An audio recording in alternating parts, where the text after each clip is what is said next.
All right, welcome as a start of Valikan Clans Saga of the Seasons, as our brave warriors, having already done feats of great glory and service, blood has been shed, bones have cracked, and they have defended those whom they hold dear or simply convenient to the death, and killed that which would kill them.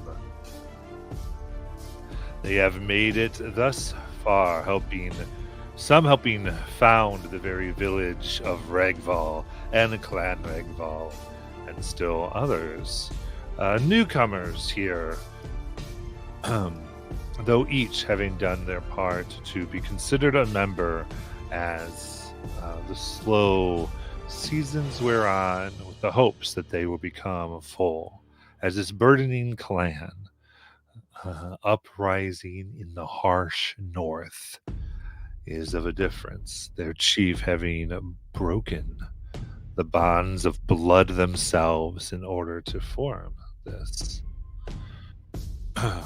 We will see. What occurs? Can this tiny little upstart of a clan make its way and prove to be truly timeless?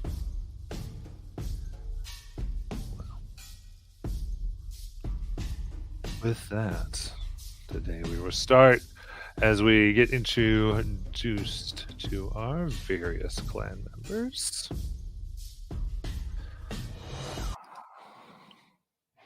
As we begin.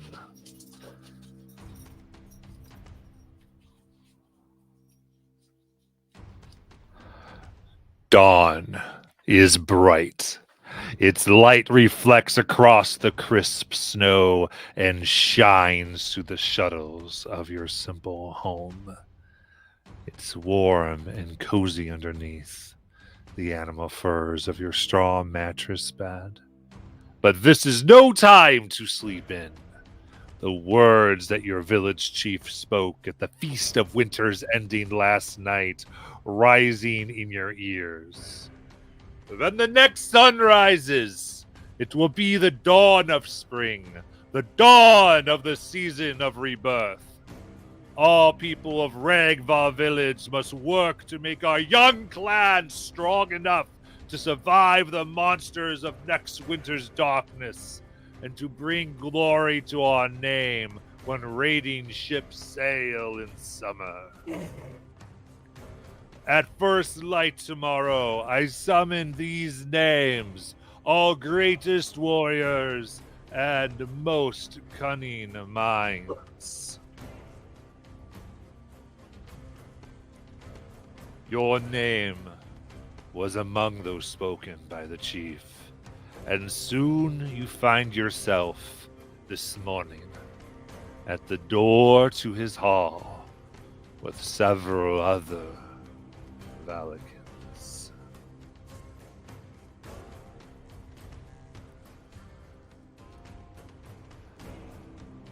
And you look around, and here you are. What do you want to do as you wait for the chief to arrive? It's a good time to introduce your characters, what you look like, what conversations you're going to get into with each other, milling about here.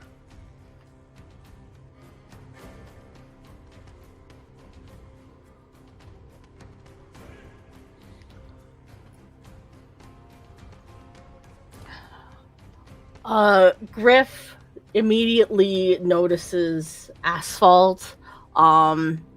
He kind of feels a little bit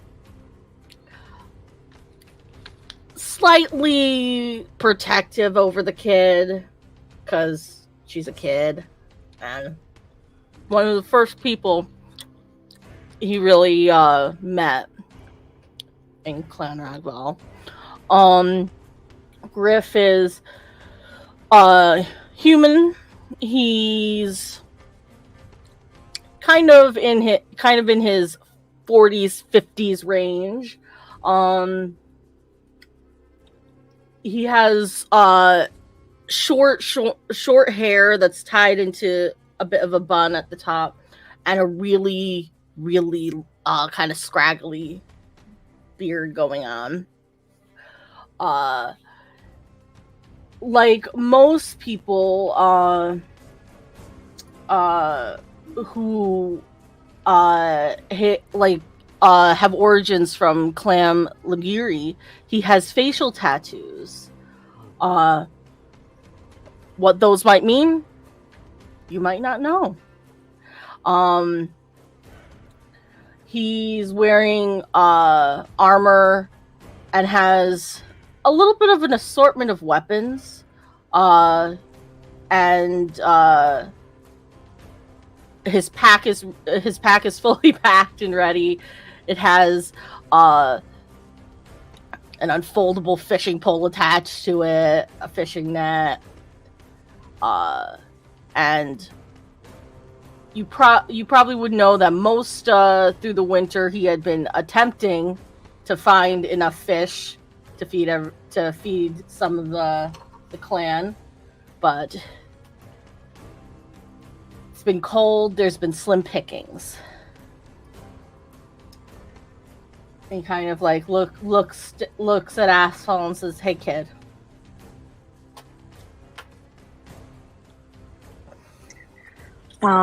Asphalt, I think it would be one of those like scenes out of like where like there's like the crowd of people and then like the people part and there's like this tiny stocky little kid, extremely round, rotund, bright eyes, similar to what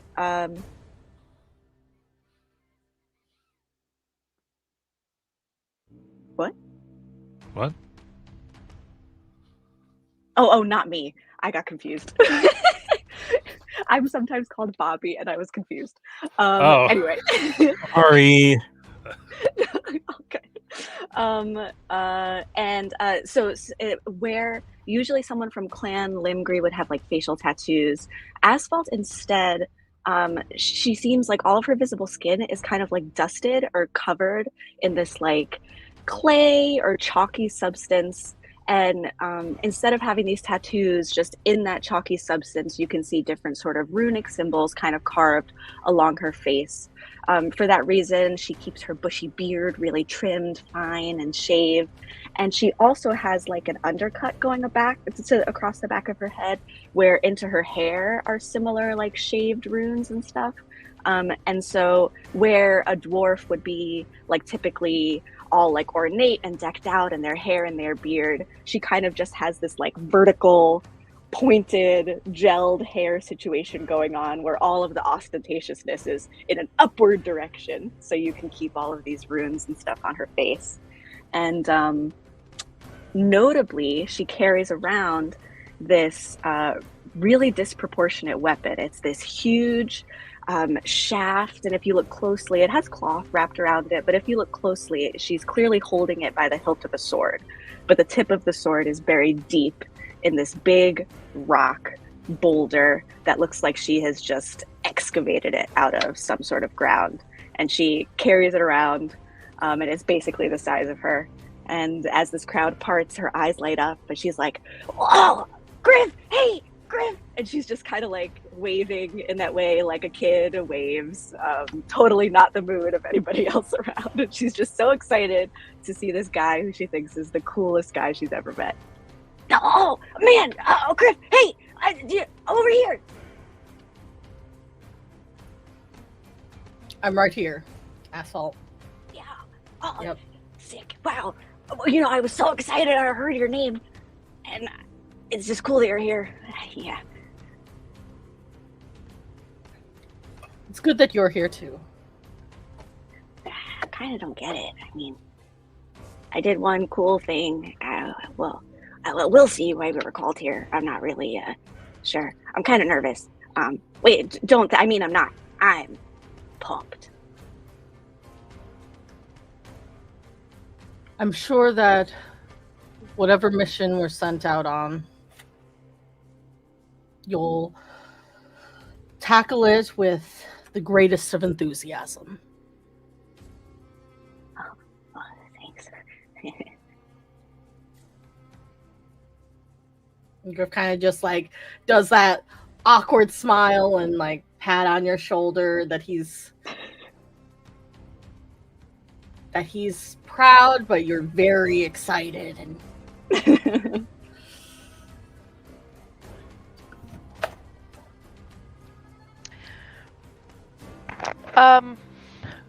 While Griff is distracted with Asphalt, just as a sort of way to introduce ourselves to each other and have some fun, I'm going to attempt to pick his artifact, his sword, and then play it off like he dropped it. So, sleight of hand. Yes. Sleight of hand check, please. Oh, well, that was terrible. 11. What's your passive there, Griff? Is it Griff or Asphalt that you're trying to pickpocket? Maybe it's Asphalt. I'm not sure. Whoever had it might be Asphalt then. Whoever had the sword. Asphalt has the cool sword. Okay, so then Asphalt. 16.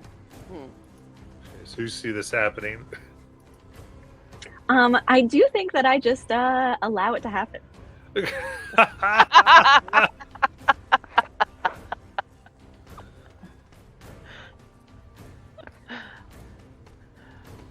Waiting for a reaction.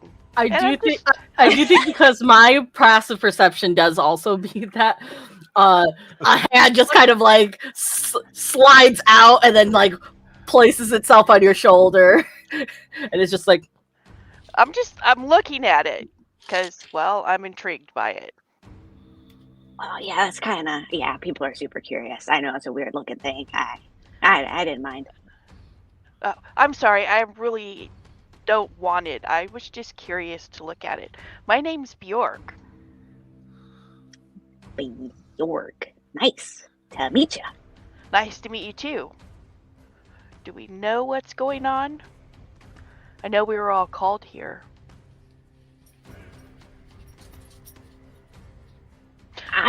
But I don't know a whole lot. Well, I'm like you. I don't know a whole lot either. So she's human with long blonde hair, tied back in intricate braids. And she's wearing heavy fur like most everybody else here. And how tall are you, Asphalt?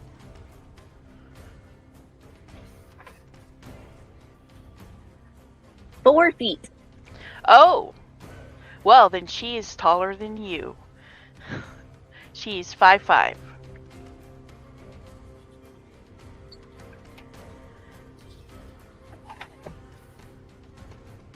So, are you from here? No. Me either. Which sound like Where are you from? Was it Runes? Hold on. I actually do have that piece of information. Runeheim, originally.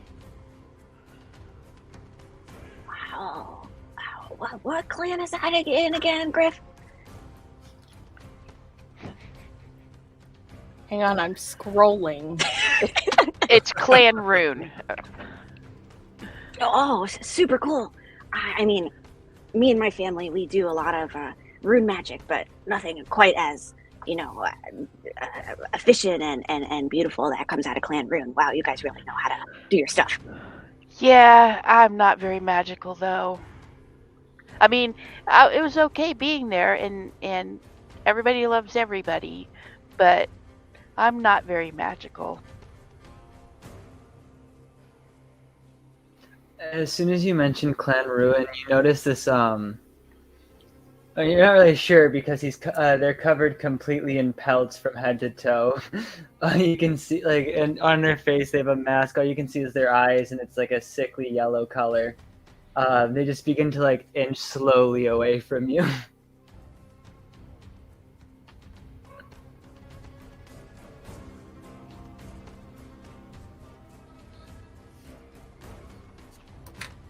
Did I? You know that guy? No.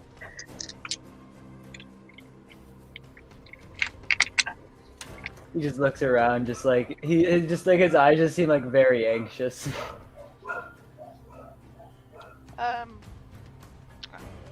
Not gonna hurt you if that's what you think. Oh no, we're all good. I didn't Yeah. not- Go ahead. Oh no, you go. I was gonna ask if he had a name. Oh, my name's Hist. It's a pleasure. Pleasure to meet you, Hist. I really am not gonna hurt you. Oh no, that's not the concern. It is a pleasure to meet all of you, though. You guys know why we've been called in. Nope, I don't think any of us know any more than you do. Ah, I assume it has to do with the end of winter. Probably. Perhaps we're being sent out on something. that would make sense, I guess. He seems to relax His was, hearing that. as his was kind of moving around to get away, at some point during this conversation, he would hear from behind him, "Whoa, friend. Careful where you walk." The second he Almost would right into me. jump. I did not mean to startle. I just did not wish for you to bump into me. Oh no, it's okay. I just did not see you there. It is all right. I am Orin. Griff. It's been a while since we had a chance to go on a fishing expedition together. And so what you see is a relatively slender, about 6 foot tall, sort of half elf with light brown hair, a neatly trimmed goatee beard, and he's also in furs. He's got blades at his side. Yes, I think that you are right that it is about what is our next steps now that winter is over, and how to make sure that we do not lose as many next year as we lost this year.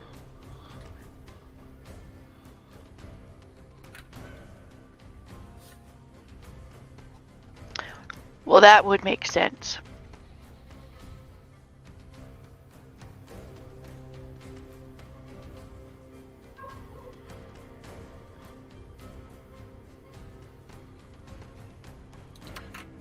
I think if you're heading toward the clan chief, eventually, just outside of there, you would pass by a short, stocky, heavily muscled, red-bearded warrior with blood stains on his face as he's taking swigs of ale from his one of those drinking horns.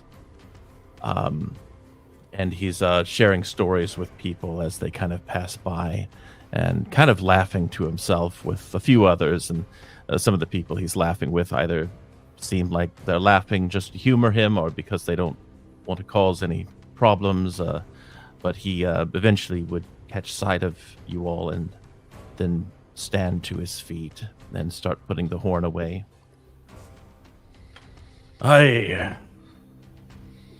Been waiting for you lot.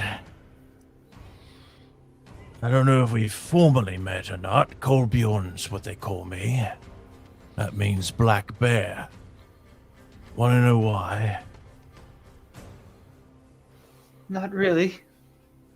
Why? Well. I was 7. My mom decided to leave me out in the snow. Met a passing group of bears, mistook me for a cub, and raised me for 2 years. Learned how to claw at trees, and even my teeth grew a little bit more sharp.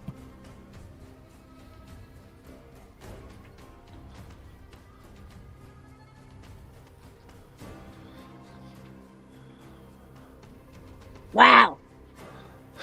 What do they call you? Me? Yeah, Oh, I'm Asphalt. Asphalt. Yeah, What's that mean? Asphalt. I don't know. It's just a family name. I'm Asphalt Hellstrom.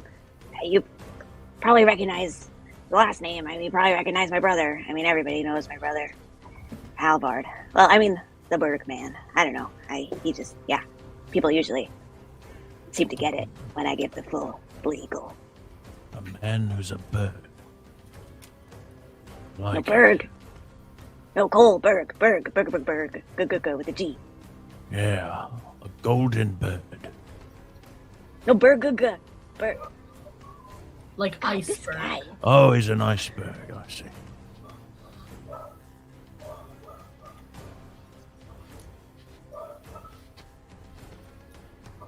Well, you know what turns icebergs gold, right? Piss. I like you. Shall we go in?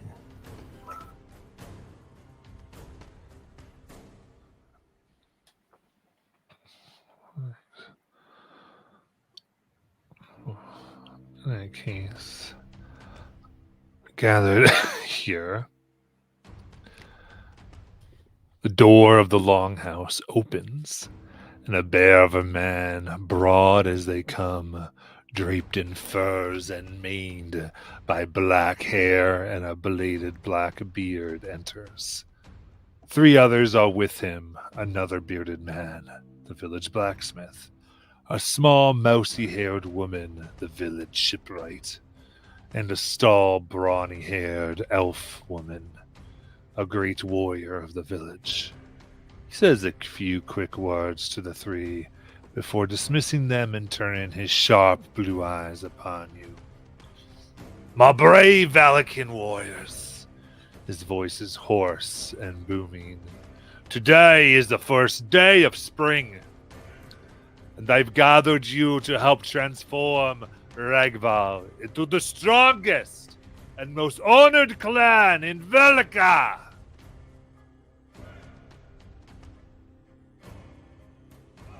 Asphalt, you of small frame and great name, you who wield such a blade, great things I expect of you. Cole, man of many tales, mostly told by you. If one is true, we will have a great, great spring. And Bjarg, sneaky, intrepid, you have brought many artifacts here. We know more about this place and what is to come to prepare this year because of you. And of course, Mist, you may be of shy, but your eyes see much. It is you who will tell us of what is to come. Be eyes for your friends, and we will see what horrors we must prepare for. Griff, strong, not afraid of the winter night or ice. And Oran, I look forward to what you bring to us. Now, I have a plan to make this small village known throughout the north. It begins with spring, a season for sowing seeds. In summer, we will water those seeds with the blood of warriors and the songs of bards. In fall, we will harvest the fruits of their heroism. And in winter, we will survive.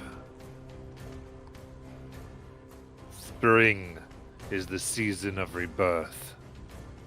Come summer, our clan must be ready to send its strongest warriors in strong ships with sharp blades raiding along the coast.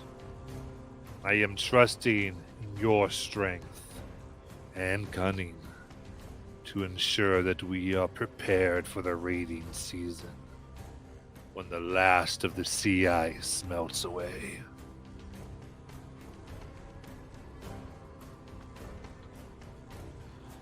So, Tommy, if you have any questions for Raffin.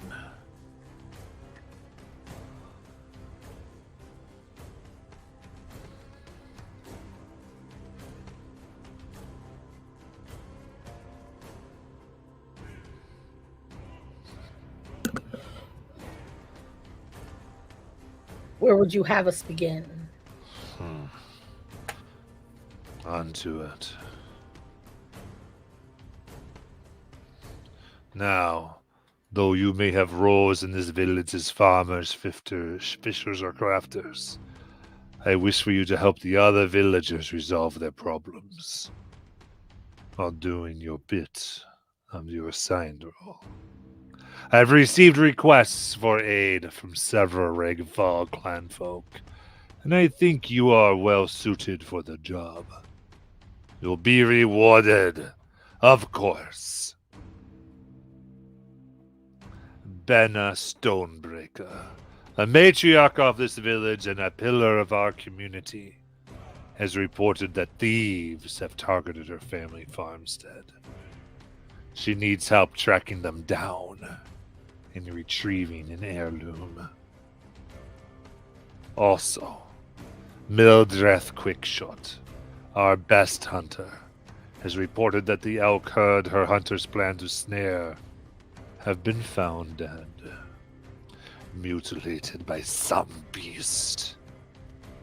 Villagers are beginning to whisper that a monster of winter's darkness still lurks in the sheltering wood, and she wants reinforcements on her next hunt. Finally, I've heard that the lighthouse keeper has not been seen since winter's end. Yet somehow the beacon remains lit. This is a strange request, but one that bears investigation. The villagers are superstitious, rightly so, after last winter, and fear that which cannot be explained.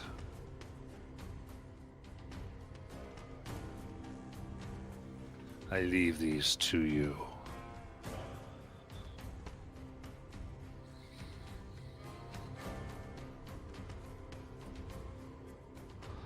Make me proud.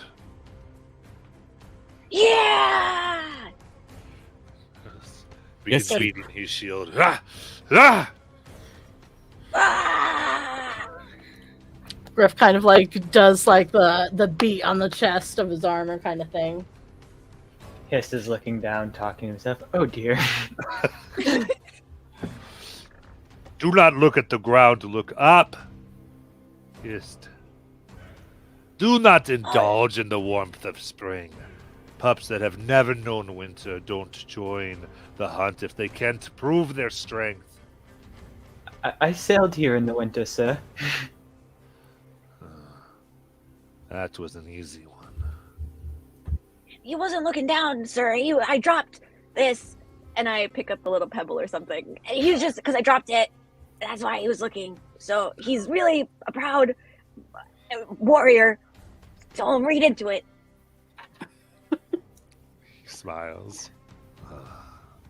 Good. And you are free to do about what you want to do.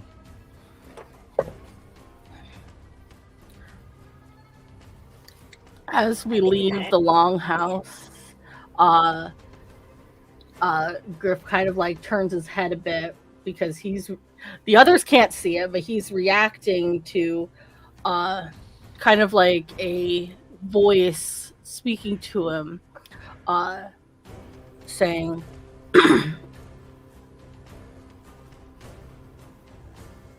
you should choose the hunters first.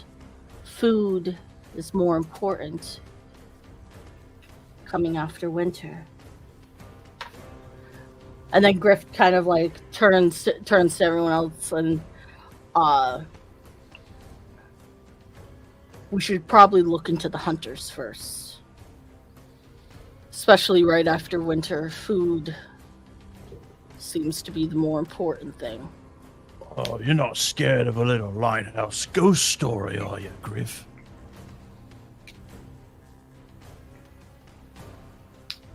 Griff's not scared of anything. You Ghosts should are the be. last thing that I'm That scared does of. not sound ideal. I hear the tales about the ghosts in this area. Big, nasty ones. It's better to be scared. Makes you smart. Exactly.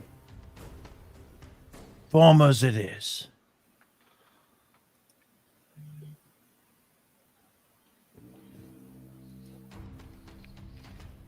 Right.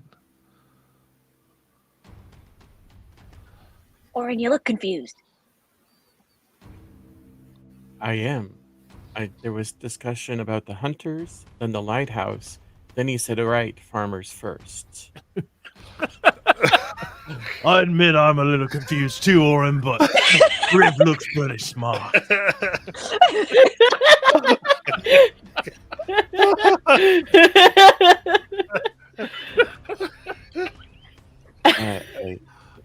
I see. So, what exactly are we doing? Is it the hunters? Yeah. Okay.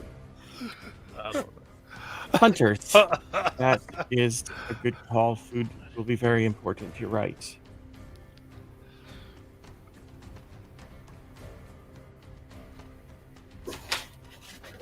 Okay. In that case, is that where you want to directly go? Or are you looking to explore the clan or the village at all at this point?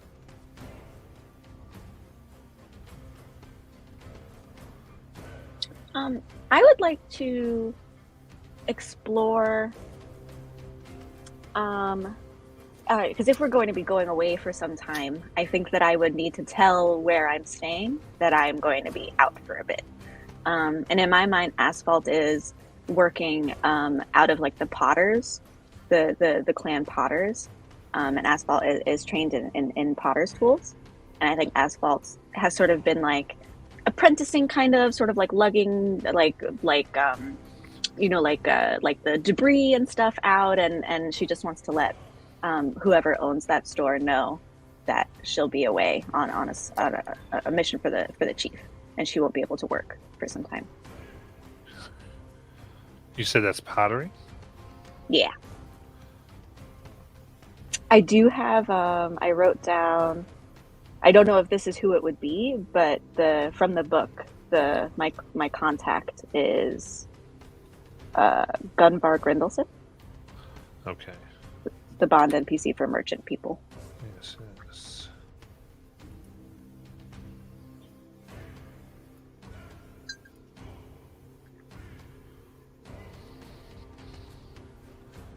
Sounds good. Give me 1 second.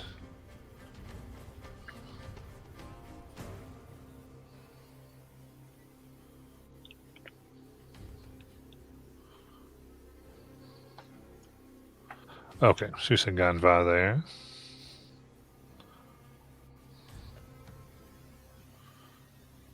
Get him in my head.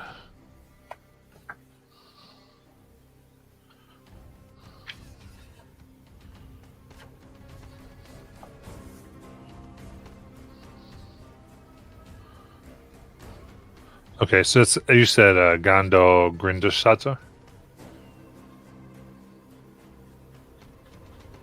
Or is it I have Ganvar them. Grindelson? That one. Perfect. Okay.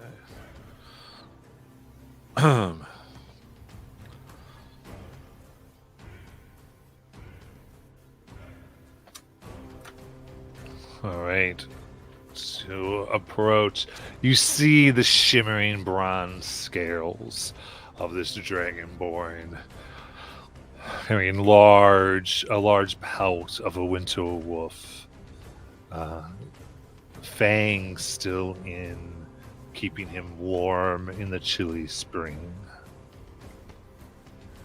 As he wears it amongst himself, and you've heard songs called the Ballad of Gunvar and the White Wolf that go through the village often. See, looks at you. Asphalt, I heard you named. How did it go with Harvard? Sorry, how did it go with Rathan? Hey, it was okay. It was a little confusing. I've just sort of been asked to kind of help the clan, prepare for the year and maybe do some errands over the spring. I think it was good. Well, then it must have been for remedial training all of you were gathered. Okay. If you say so. So now I have to do your work while you try to catch up to the rest of us.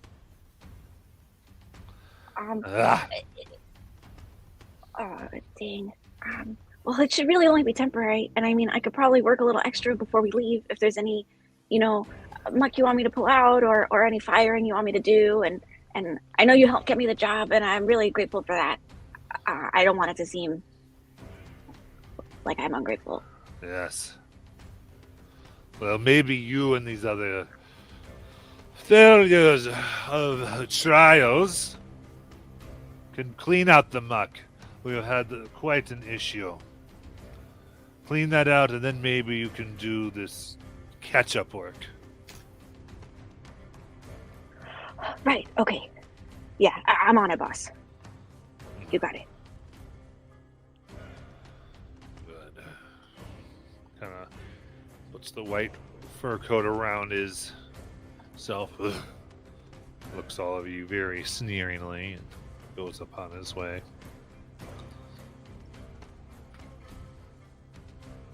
Sorry, you guys. I think I'm just gonna need maybe like a couple hours or so just to sort of sort out my stuff. No, you don't. Just go and pop him in the face. Let him know who's boss. You get it in your kid. Oh, no. I don't know. He's doing me a favor, helping me work. Have you ever thought about working independent? I'm certainly not good enough yet to do that. I'm still just learning the runes and stuff to put on the pots. You were summoned by the Great Chief on a dangerous mission. I think you're more than capable. They ought to be working for you. That's what I told my first boss. Chopped off his hand. No. Well, Gunvar seems to think that this is like, remedial training for us. Maybe we're not ready yet to go on all the big missions later. I've never heard that word before. Remedial? Oh, I hear it all the time. What's it mean? Like, when you're not good enough, so you have to do a little extra work to catch up. They said you wasn't good enough. Yet! is the key word. With a little elbow grease, you can get there. If you want, you say the word. We'll go in there and show him who's boss. Well, it could also mean that it's given or intended as a remedy. It's your call, Asphalt.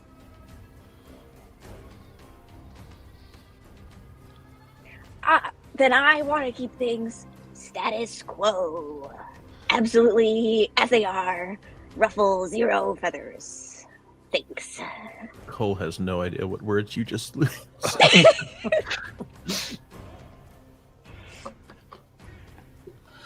see understanding in your eyes.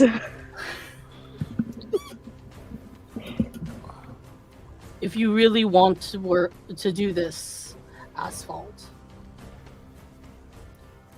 I don't know about them, but I'll at least help you. But then we have to go and do what Chief Raffin asked us to do. Yeah, absolutely. I mean, well, is there anything you guys need to do before we go? Any eggs to put in a row or something? No, I just got here. Oh, also I forgot to mention, but you guys noticed that when Hist talks, there's no sign of his mask moving or like his actual like face at all.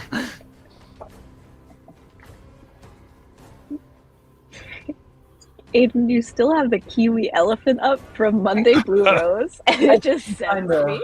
I couldn't find the picture in time, so this is my default picture.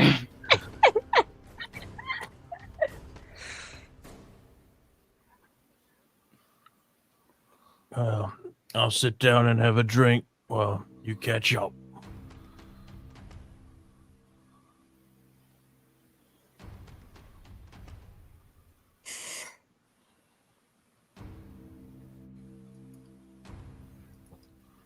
I'll try and make quick work of it, and I won't hold us up, I promise, longer than we have to. I'm really sorry, guys.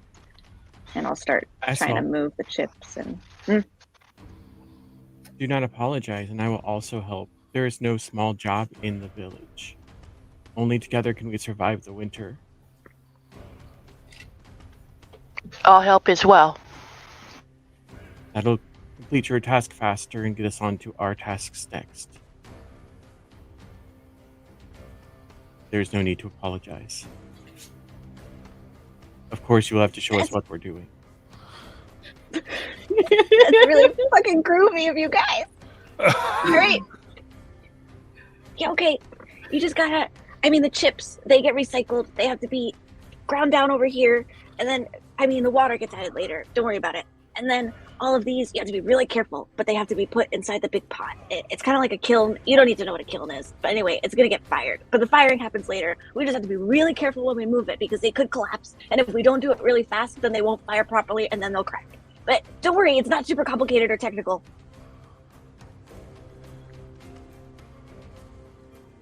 As we do it, though, Griff's going to tell you this wonderful story about his first apprenticeship when he was learning to go off to fishing, and he thought he was going to go right out to go fishing for the first lesson.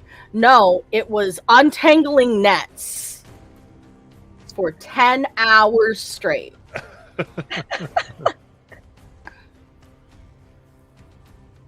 And it was not fun.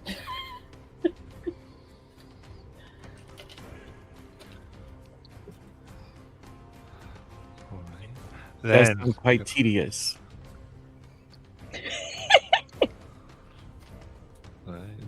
Then most of you spend your time helping and clearing out the busy work that was just given to Asphalt before you are completed, and others just sort of sit by and decide to be lazy. And Hist would definitely just fumble everything he's given.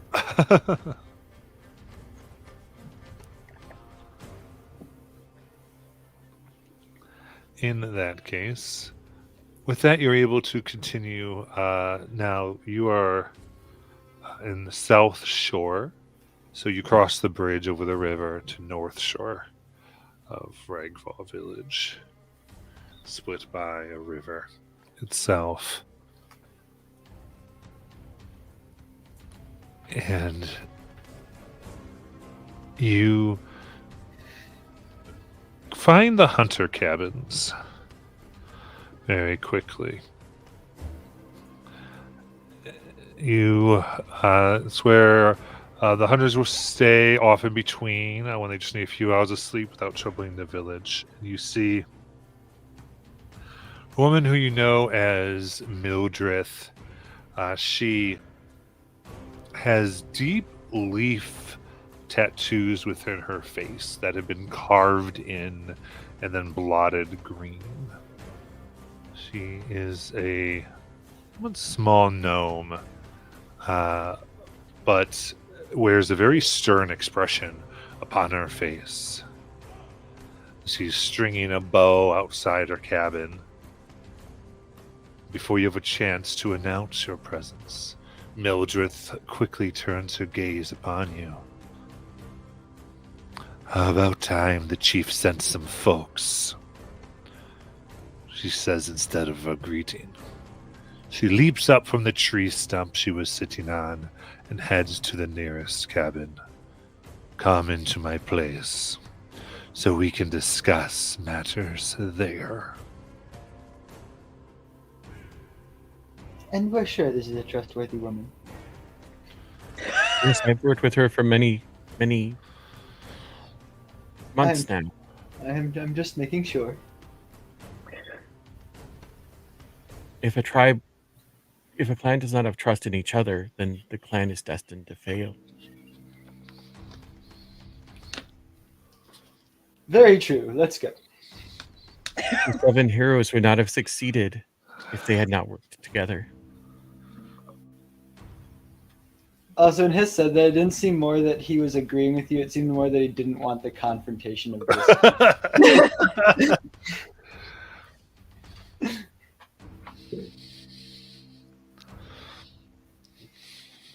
Amazing.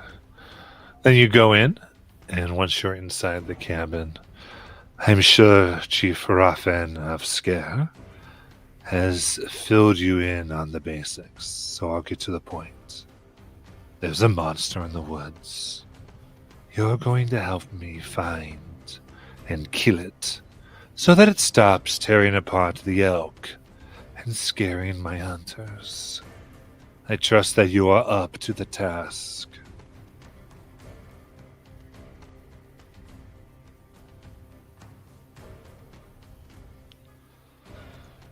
Yes. Griff just gives a silent nod. What you know about this monster? Not much. We found the mutilated elk in the sheltering wood during our last hunt.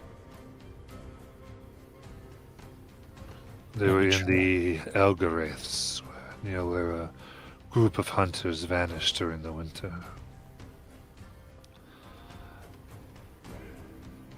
Seeing the wounds, that is when I contacted the chief. Any tracks?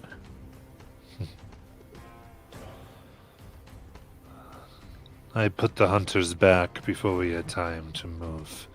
My hunters are not the best warriors of the tribe, like all of you. They have not gone back into the woods. Many of them are terrified of encountering the beast. It's usually, but I would speculate it's usually active in winter. It's possibly it might have woken up later than it should have.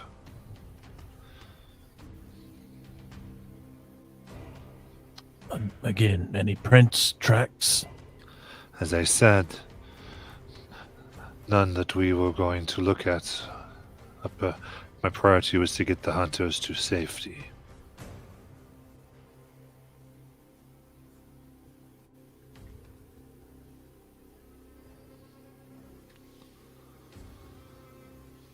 Yeah, I don't want your hunters to look at him. I just wanted to look at him.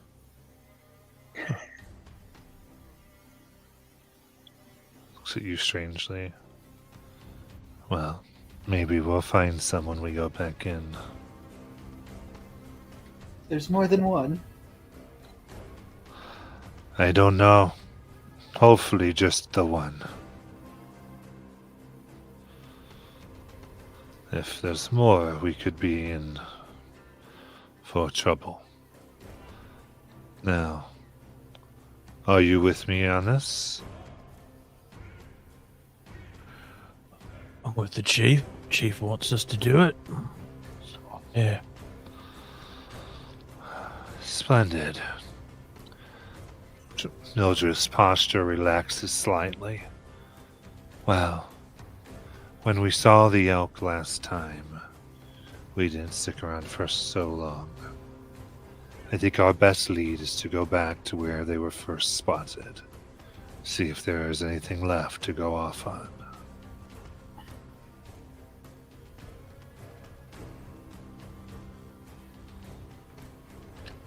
You got any of these carcasses buried somewhere? Will you burn them? No. We left them there. All right. I'd like to take a look at them. Well, then maybe you should stop being inane. Now, let's go.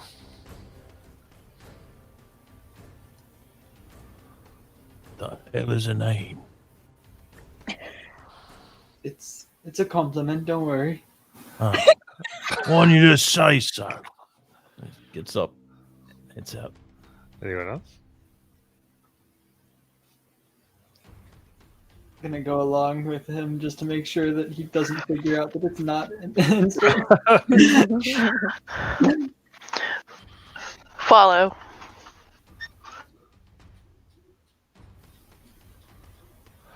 Alright. In that case.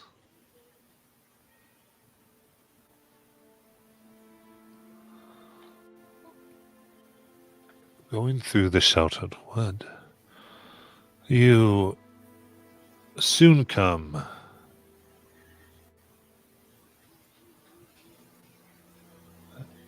to mutilated elk as you make your way into the Elgaraths. We will try to watch for any trouble. Do your investigations. Let's see how long this lasts.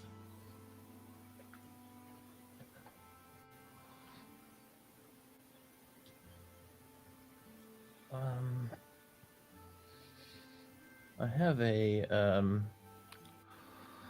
martial maneuver. I'm just looking for it because I don't know where anything is. Here it is. Oh no, it's not long. Okay. So I have a martial maneuver that's meant to help me with doing survival and perception checks, and at least when it comes to tracking. That's why he kept asking if there were tracks. So if I do see any, just let me know. But I'm going to just kind of take a look around at the bodies and carcasses. Okay. A cursory glance shows that some of the leg bones appear to have been snapped by vicious bites. A tree behind one of the elk has deep claw marks. In the direction the elk fell indicate that the creature must have entered roughly the same way you did, but left further ahead.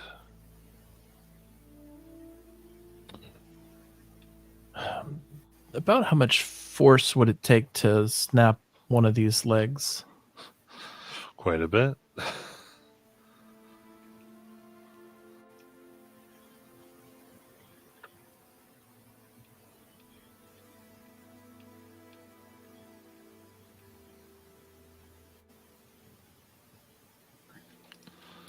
Could I roll a survival to try and get an idea of animals in the area that might fit this description?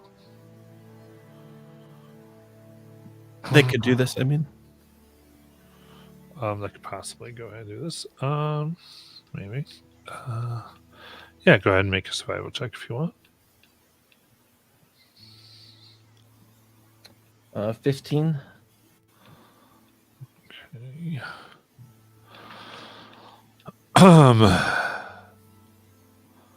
So it is a bit hard because you've not been here long.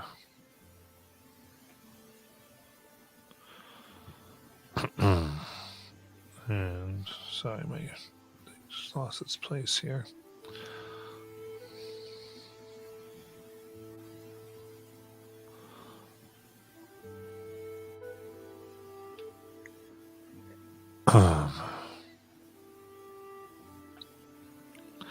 As you try to look, I would say possibly things that might have more of a canine or wolf-like deal could have done this. It's hard to totally tell. Okay. I share that.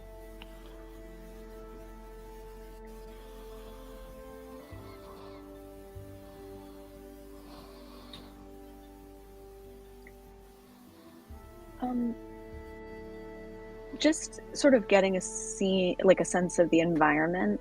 What is the conditions outside? I know it's spring. Is it still quite cold? Is there like frost on the ground, or is it green? Or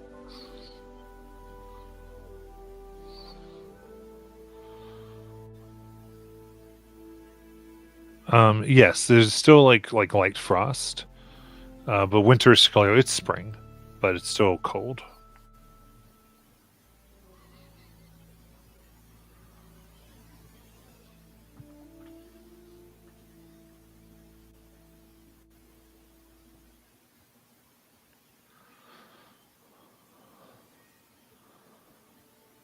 These animals, does it look like any part of them was eaten, like tooth marks, or was this likely sadistic in some way?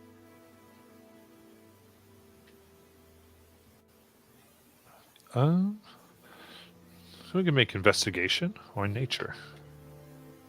All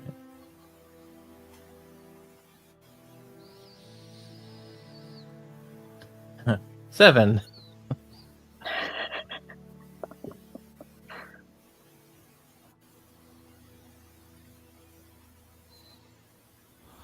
All right. I can't. It's hard to tell the intent.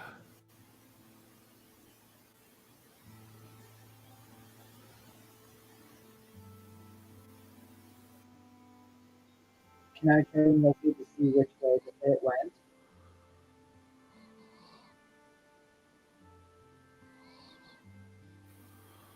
You're trying to see which way it went. Yeah, whatever did this one. Yeah, it seems to have gone here more to the north.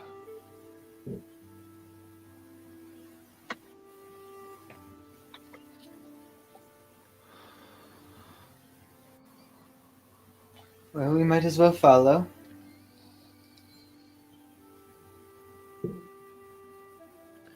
Before we head out,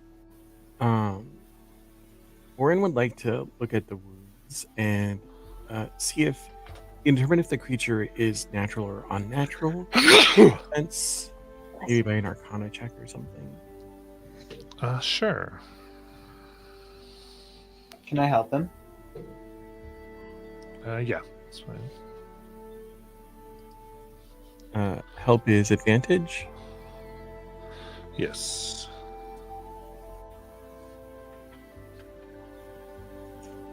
Oh, nice. With the help, 22. ooh,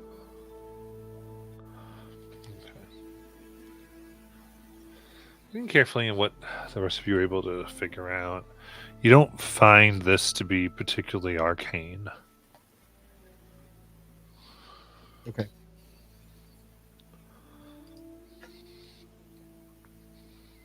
Also, just before we go, can I do some sort of check to see if it would be like, is there a reason that we wouldn't want to use these animals anyway? Like, are they stripped to the bone, or is the flesh like rotting because it's been a while, or like, could It's we not been a just little take it bit back and? preserved. They could be preserved. I think they got out of there because they didn't want to endanger anybody else. Gotcha. Do I have a sense if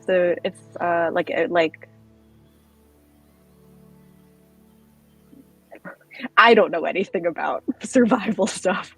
If I like bury them or something, would that preserve them better for like us to take on the way out so that we could bring it back to the clan? Or You just could leave it do a preserved? few things if you wanted. It seems Yeah. the main thing is to find the things that did this.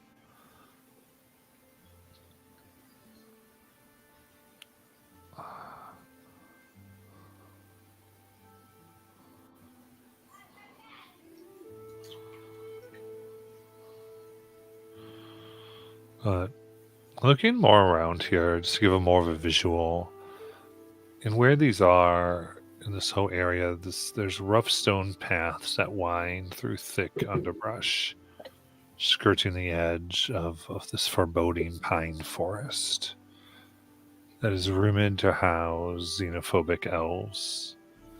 Stone monoliths carved with elven glyphs loom amidst the boughs.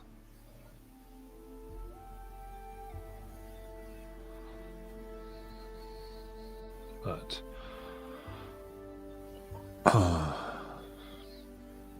what would you like to do from here?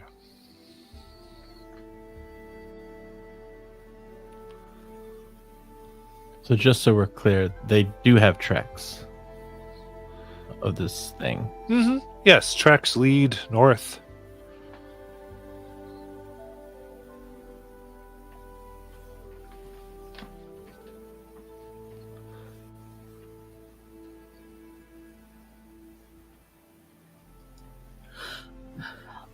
I feel like at this point for Griff, he's kind of like been kind of just like on the lookout, like in case like the creature comes back kind of thing while everyone is doing their investigations.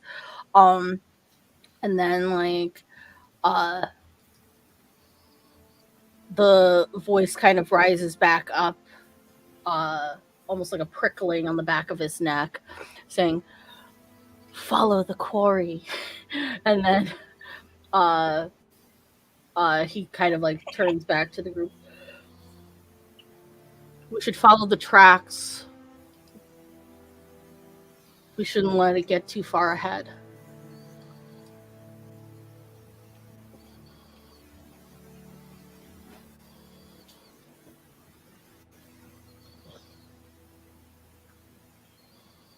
Onward! I mean, sorry, I don't want to tip them off. Onward!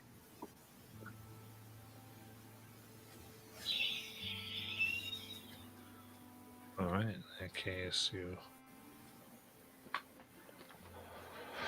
begin following them. Anything as you continue? Can I time out real quick? Sure. Got a question. So the character we spoke to did not seem to want to answer the question of whether there were tracks. Was kind of my read. I don't know if that was a mishearing or if No, she just said that they didn't have time to see. they didn't have time to see the That's what she track. kept on saying. Is she said, "Do you see tracks? We just left. We don't know. We just left." Oh, okay. So they didn't look. They didn't look at the area. In other words. Right. They Okay. were more concerned about getting everybody out, not having to face. Okay, that part was unclear to me. Got it. We can go back in.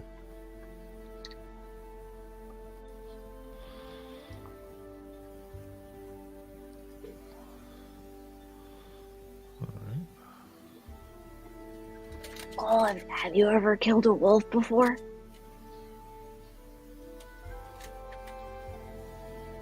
have. And you? I believe that No, I heard that you had. no, I just scared them off. Oh.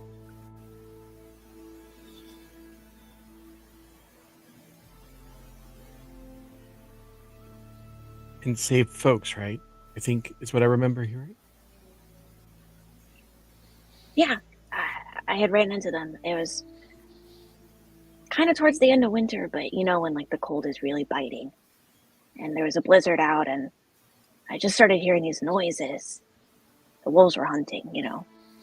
And there was this family, and I mean, obviously an older family. They were out, but they had gotten a little lost, and the wolves were there. And I mean, all I really know is I don't really know a whole lot, but you know, thinking on my feet, I just figured they wouldn't really like the fire, and so well, actually, I have this. And Asphalt sticks out her tongue, and the one tattoo that she does have is a rune on her tongue, and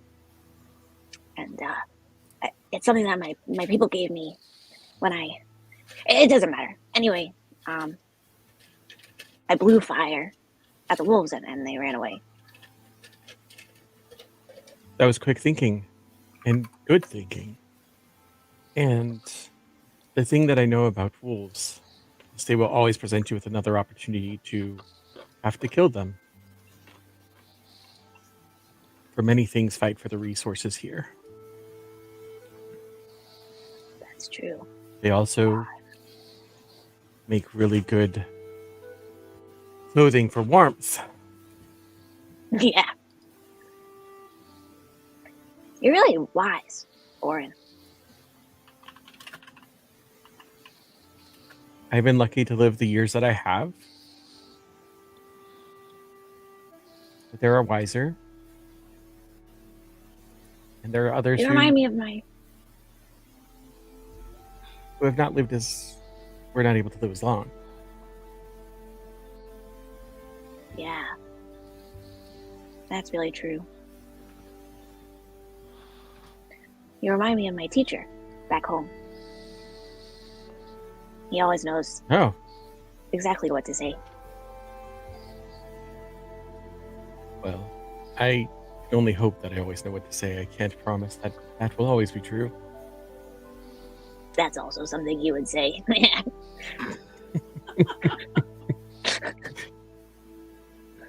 There's a deep chuckle for sure. He is really like, okay. I look forward to seeing the many things that you are able to do. Oh. Cool.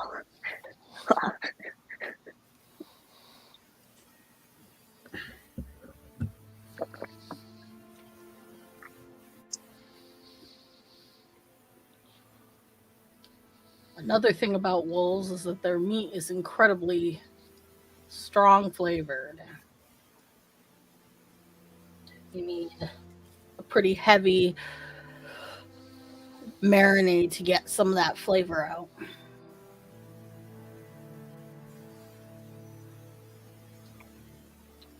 Right you are. Good dried meat. By the way, Griff, I like that beard.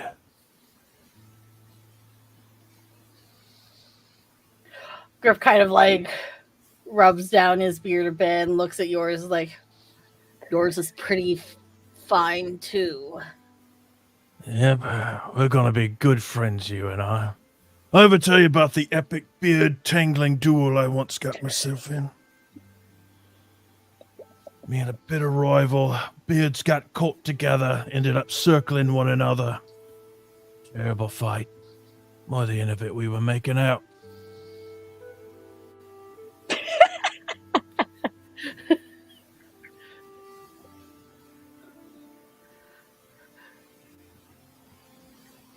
Griff is kind of like doing the whole like mental gymnastics of how does that work out? Oh, now I see how that works out.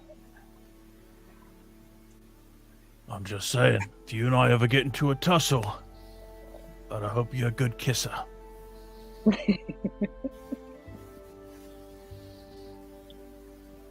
He kind of gets this like forlorn look on his face. He's like, well, I never had any complaints.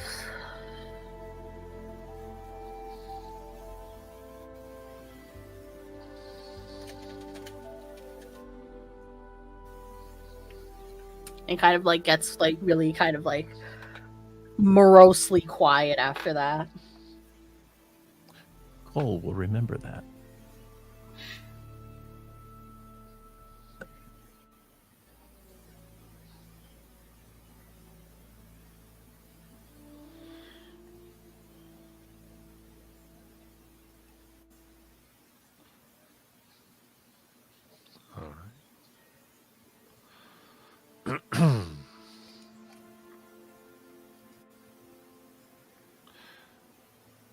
Case.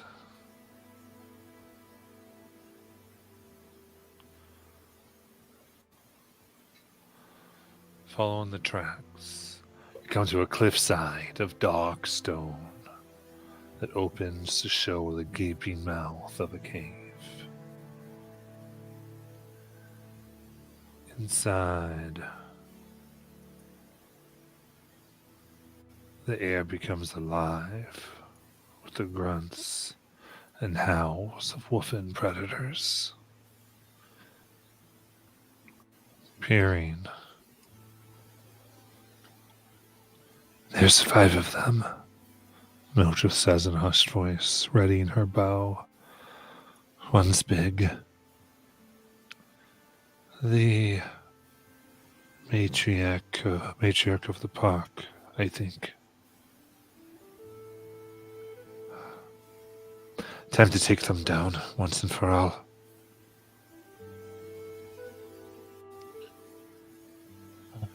How far away are we? At this point, you're just outside the cave.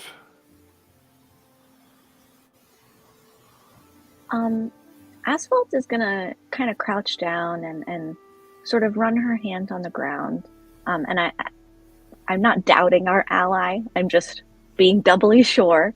I pick up some of the dirt beneath us and I let it fall to the floor and I close my eyes and I'm going to use tremor sense out to 30 feet. Can I just double check if I think there's 5 in there? Yes. 2 sense 5. Okay.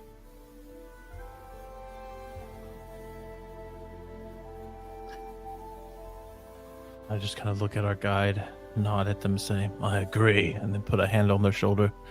You're quite inane yourself.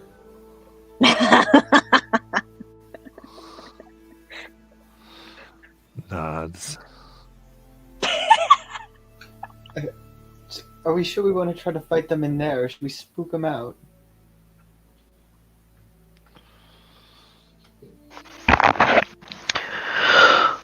Well, what we don't know is if there's another exit, but we could sort of maybe try to bottleneck them here. I could summon a magic mouth behind them and try to scare them out the entrance. Wow. I actually don't know the distance of that spell, so let me make sure that's true. We're all learning.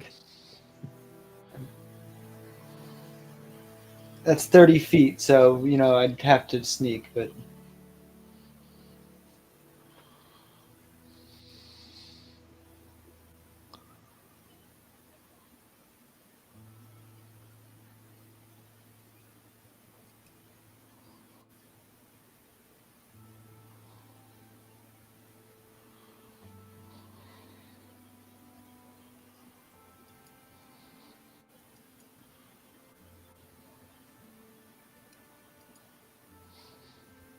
If not, it's not too hard to. Are there pine trees nearby? I'm not. I don't know what kind of trees other than. Yeah, there'd be some pines. Yeah.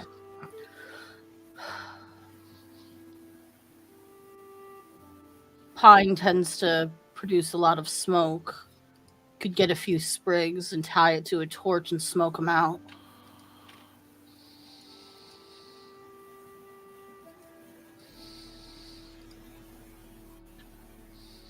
That makes sense.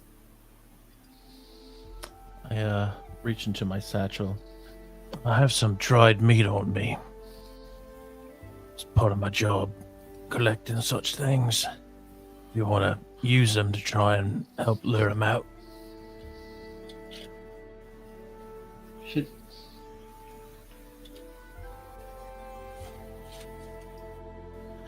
Might make them a little closer for your magics, I mean.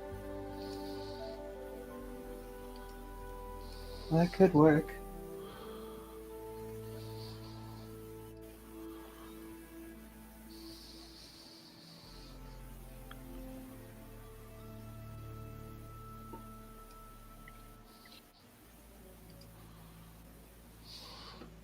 What would you like to do?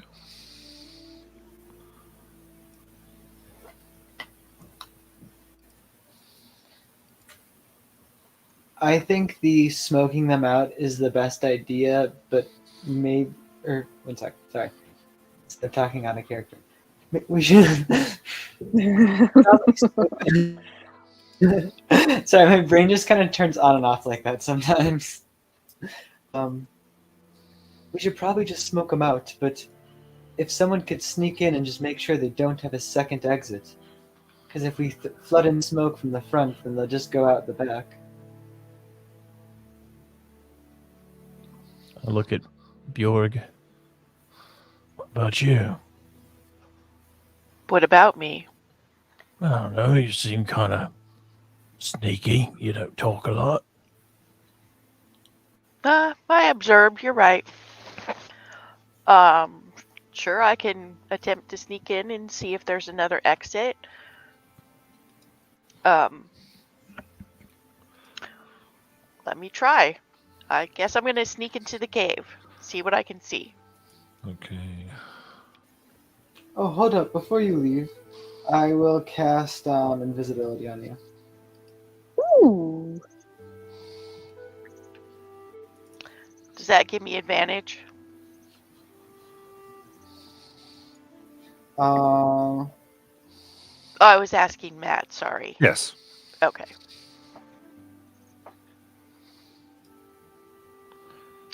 Okay. So I got a natural 20. Hell yeah. I was just trying to make sure I didn't get 2.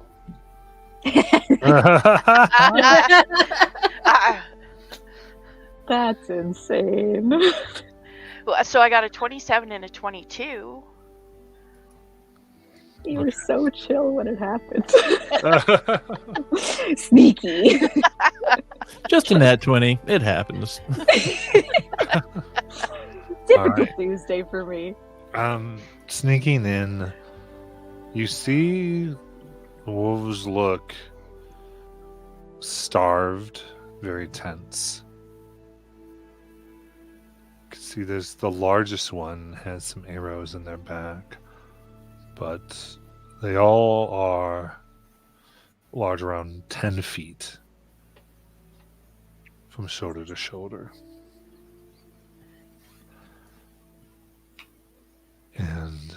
But you don't see any other exits out of the cave. It seems to be a somewhat small one. Okay, I will sneak back out.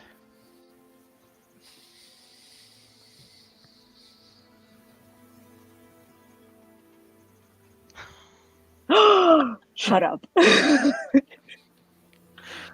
Very good. Very sneaky out. What dice are you using? The uni dice on D&D Beyond. Uni dice! Oh, I gotta use that one. Those are the ones I've been using for DMing them recently, too. Oh, I've got to definitely use them then. Changing right now. So I sneak back out, and we determined 5. I tell them they are all looking starved, which is probably what's causing the attacks. They're hungry. And they're huge. They're like 10 feet from like shoulder to tail. These things don't That need to makes be way more hunted. sense. Yeah, they don't need hunting. They just need food and domestication. I raise dogs. Got a whole pack of them back with the clan. Maybe we could find another way. These would be a valuable asset to us if we feed them. And one of them is injured. All the more reason. No wonder they hate us so much. I look at our guide. Are you sure no hunters have gone after these things? No. None of mine, at least not that have told me.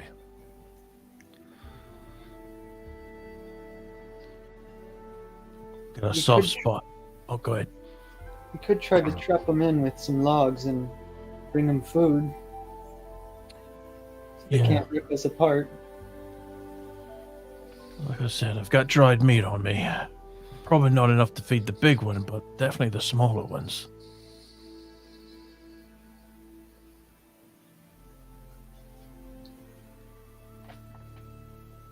Does our Would we camp all- Sorry.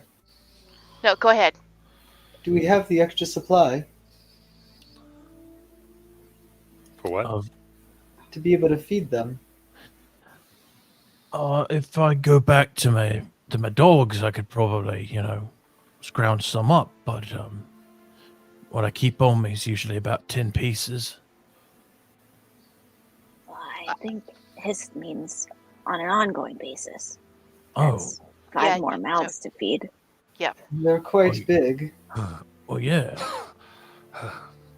Making sure they are fed may make them less hostile, but they don't think it'll domesticate them. Oh no, that would take work. So, if you, let's see, if you wish to try to befriend them, by all means. Quoting the hunger for now, getting them away from starvation may work, or we need to take them out.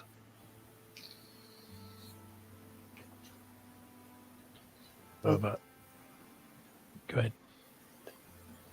If we do need to take them out, they're already starving. We could just cause a cave-in. We don't need to fight them.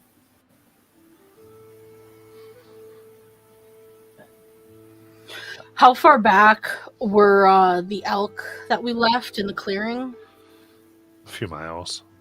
Uh, Yeah. I don't.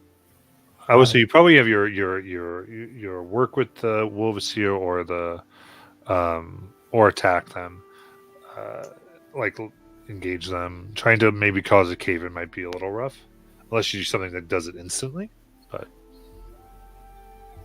Yeah, I don't have a spell for that.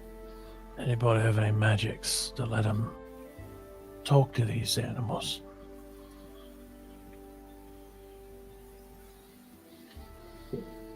I could put a mouth near them, but I don't think they'd understand me. I've been working on a spell, but it's going to take me some while to get it working. Nonetheless, I don't feel right about killing a wounded wolf when it's just hungry. It's their world as much as ours. I agree. Perhaps feeding them might allow us to simply move on. And then perhaps you can return here and continue to try and work with them. It's a worthy shot. I'd be willing to do it.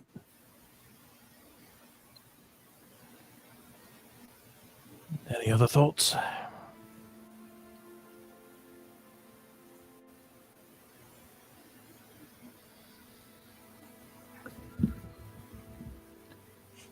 The It officer. does not hurt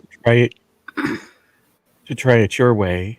And if that does not appease them and they attack us, then we go to option 2 regardless. Exactly. I was about to say the same thing. Great minds think alike. all I have to say, Cole, is if it does work your way, these wolves are your responsibility. You'll have to feed them and take them for walks. He will feed them and water them and name them George.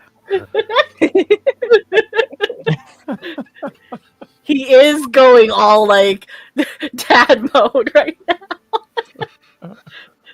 These I will have be seen your his dogs. responsibilities, son. He cares for them greatly. Just to be clear, like Cole is like in his mid-40s. He's an older guy.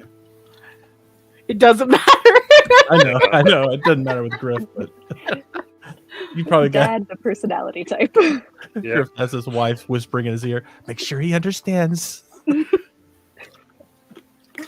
No, I feel Dad like of his the wife alignment. whispering in his ear is like is more on the should take out the threat now while they're All right. So there's no objection. Cole will ask for a volunteer to assist him with going out to try and feed them carefully. The only thing Cole has is like animal handling, but that's for domesticated animals. So I don't know how this would look in your view, Matt. You have proficiency with animal handling? I have proficiency in animal handling. Yeah. Oh yeah, let's say domesticated. I've never known that. I learned something new about D&D today, guys. It's domesticated animals. Yeah.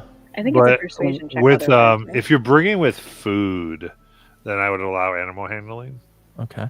because what you're specifically trying to do here. Anyone want to go out there with me and help out?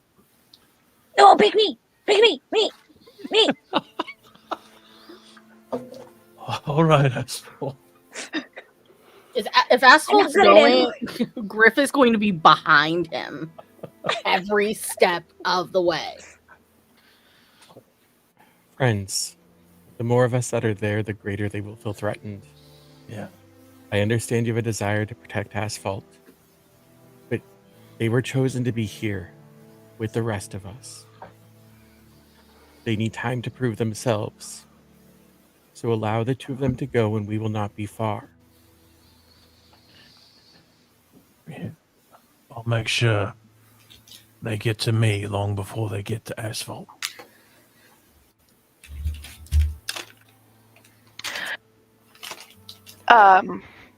Is there like a ledge or something above the cave opening where I could climb up and stand above? Are you still invisible? I think so. Yeah. So three of you could go. Yeah. Potentially. I keep forgetting that. It's like we've been talking to a disembodied voice this whole time. Because invisibility lasts for like an hour, right? Yeah. Mhm. Okay. I don't think that much time has passed, I hope. Oh, God. Even though I can technically end it, I'm like hissed right now, can't end it. In quotes. How does that? Bobby, you sound weird. How does that? Something's happened to your mic.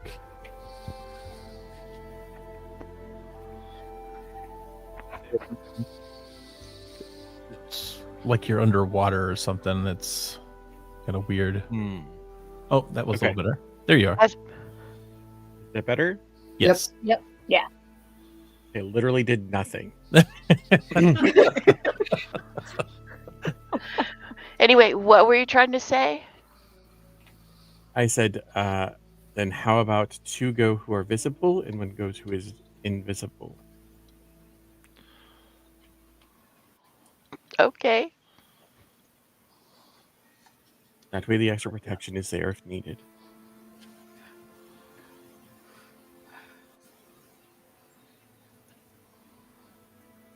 All right.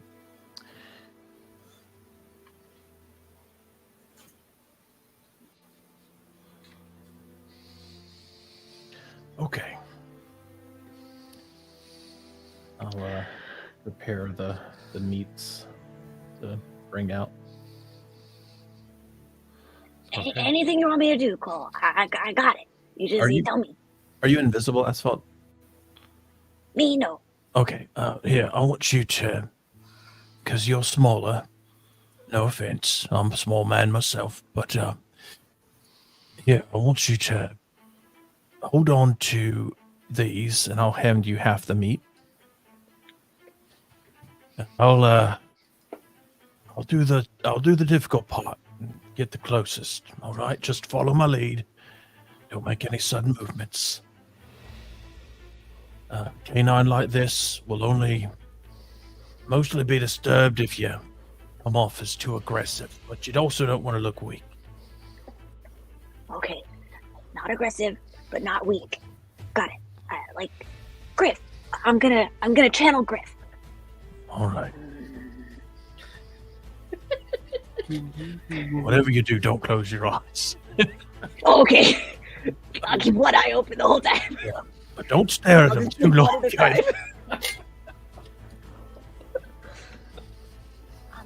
you think it's right, and if you can get me to the one with arrows in it, I can maybe make it feel better.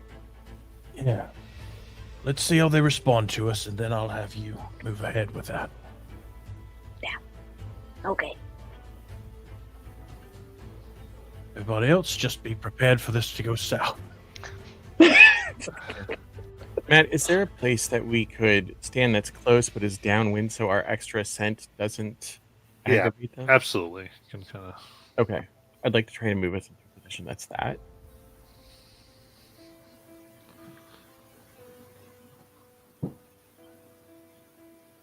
Okay. Then Cole with Asphalt, you go in, prepare some meat, took some from elk that you could have down before, putting them out. Go ahead and give me that animal handling check there, Cole. All right.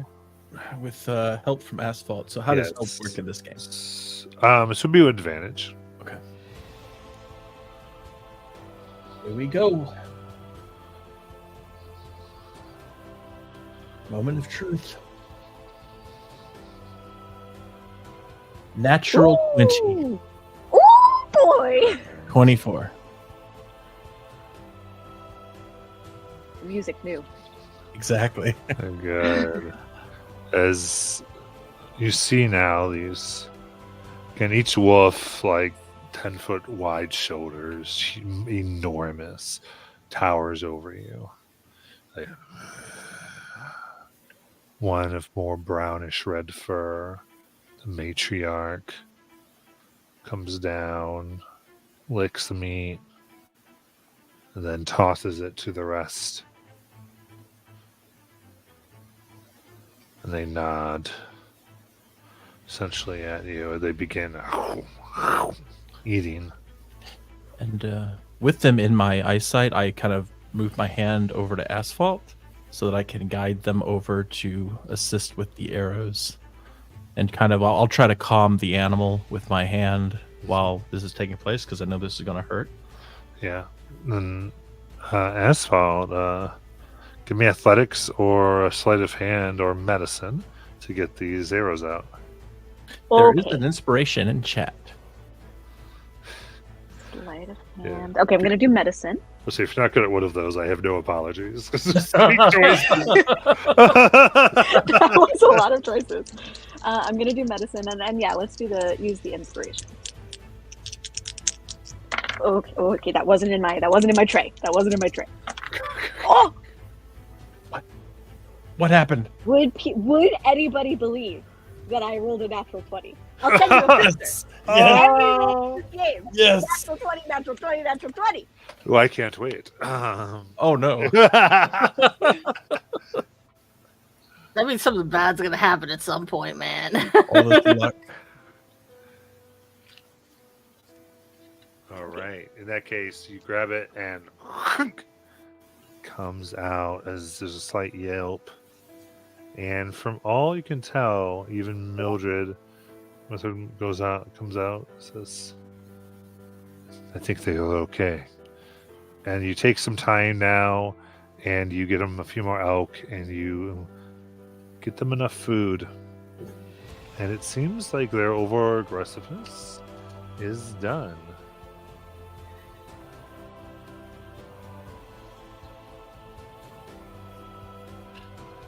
Right. I have a so I keep my pack of dogs at the clan. Looking at the size of this wolf, would they be able to live in a similar type environment? Not with the dogs, obviously, but I would say that, and these things, they're so wild, it would be like, so it's going to take some time. yeah, it wouldn't be Got it. something that's probably possible. Okay. In this case, and they eat so much. I mean, it would be quite the thing to get one of them. Okay. So what I'll do is I'll schedule, like, since I use my sled for deliveries and stuff, I will schedule a regular visit to the to this area, make sure they're fed and they see me regularly, so that they begin to trust people more, at least with our Okay. clan. Should we get the builders to build a wooden cage at the entrance? Not a cage. At least let it known that people don't need to venture out here for a while.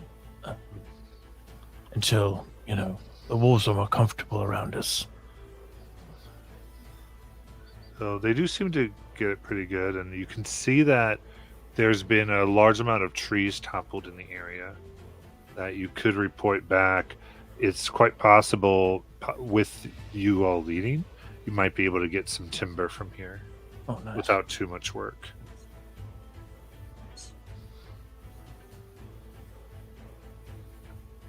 Lashan nods.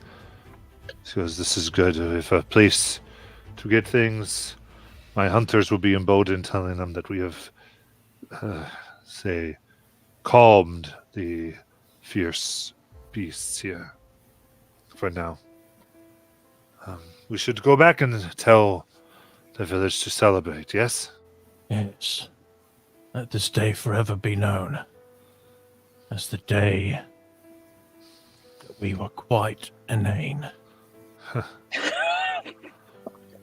She gives a half smile and she kind of looks at the snow herself. Yes. Undoubtedly it was. Yes, it was a good day. Of course. As we're leaving, can I take the arrow with us and examine it?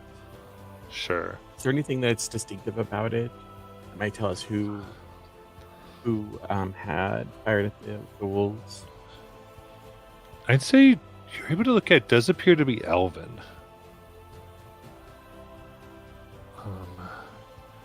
In addition, Cole, you spending your time now deep with these. Like at least a little bit you were. The best thing I can say is the bite size seems off. Oh. Doesn't too small. For the elk. Mm-hmm. Gotcha. So I'm going to mention this as we're leaving to everyone. Not really sure, convinced these are the monsters. Bite radius on that elk doesn't match. Not even with the large bird. Makes sense if they were starving that they wouldn't have, eaten recently. Mildred here will say, I hold the same suspicion. But we need to be quiet about this. Telling the people that we have not solved the problem will not embolden the hunters. And Dice have seen no other leads. Nothing to figure out what actually did this. We followed the tracks and they led here.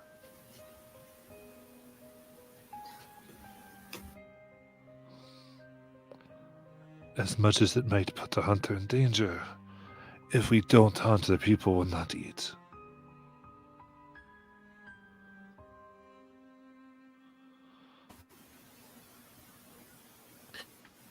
Suppose in the meantime we'll have to continue our investigation silently. Keep eyes open.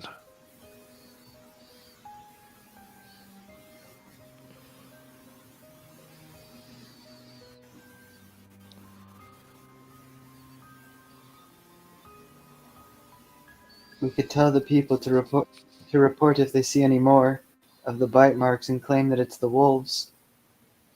And just say we want a count to know how much they're eating. To not alarm them.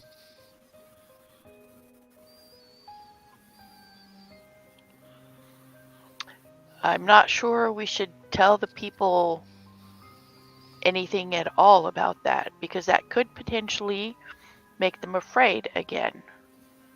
And as she stated, we need the hunters to hunt.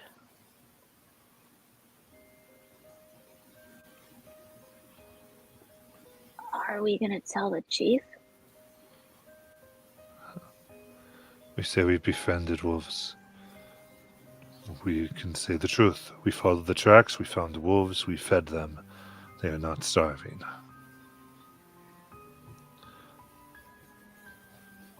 And we can tell the chief that we have suspicions, yes. Just no one else. Unless if Raffen wishes to inform people, he may, but I doubt he will. I think he'll understand the importance of keeping the people hunting.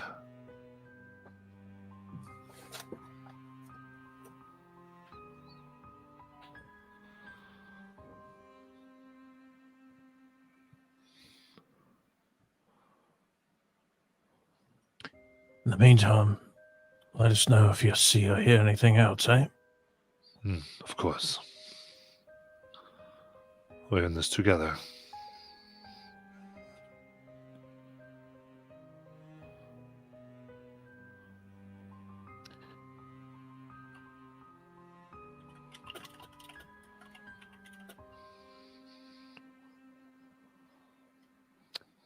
If nobody else has any questions, Cole will wait till we're kind of alone again and Just say, well, that leaves thieves and a lighthouse for us.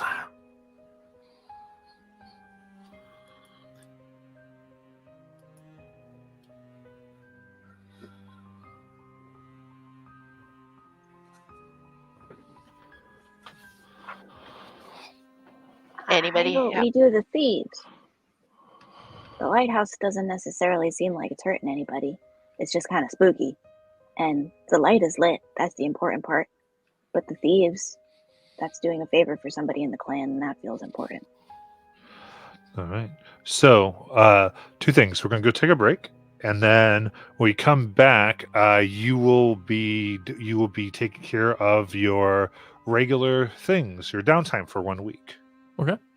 And then you will be. If you remember how this is like you took out and then Oh, it's yeah. time, and then you go and you would pursue another thing. Gotcha. This would take sort of the time as sort of goes through. And the basic idea of that is simply that this took time versus, and without going like, well, how many days of travel, how many this, how many that, we kind of pair it with downtime and go, this was a week's endeavor along with everything else that you had to do. It's sort of a thing. So with that, let's go on a break.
Okie dokie.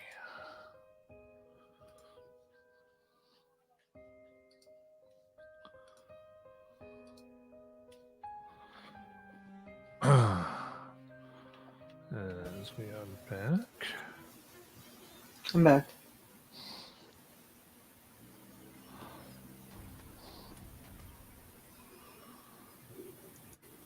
Very good.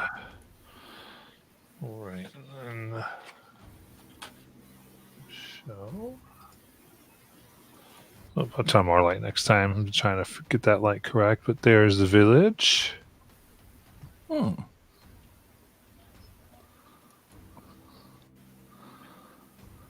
Oh, whoa.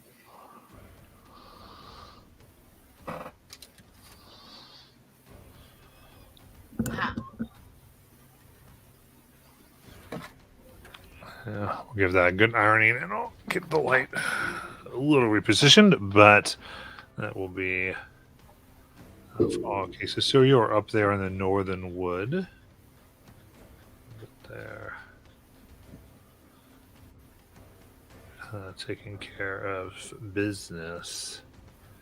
And now have come back.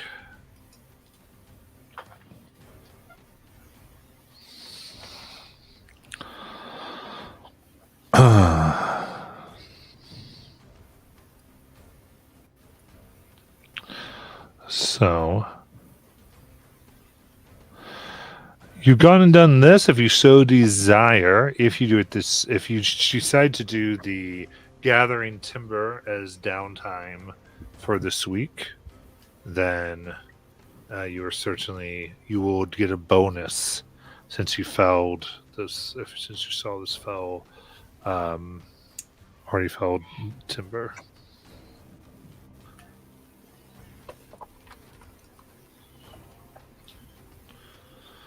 So desire. So the way this works is all the downtimes at Eyeless, these are group downtime. So everyone spends their week together doing the thing. If one person's not there, you can't do the thing. It requires the whole party to do it. Okay. And so you can get a bonus if you do the gather timber. Okay. The other one is to find ore. Then theoretically, you could do any of the downtime activities personally that are in the core rules.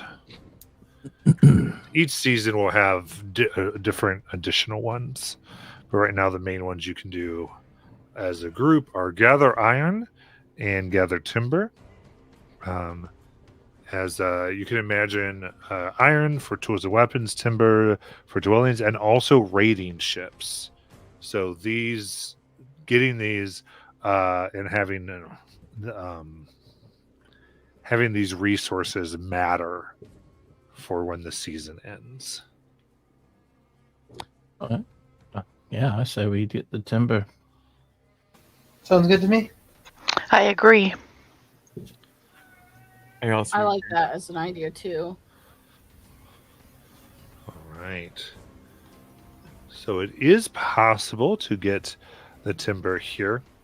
The big thing is the villagers are still scared of the forest. Because these are people who aren't hunters that would have to go out.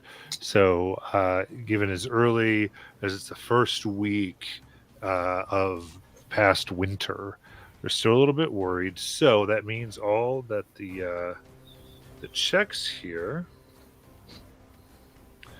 are made at disadvantage in order to do this. I don't know if it will help, but I do have a trait ability called Infectious Bravery.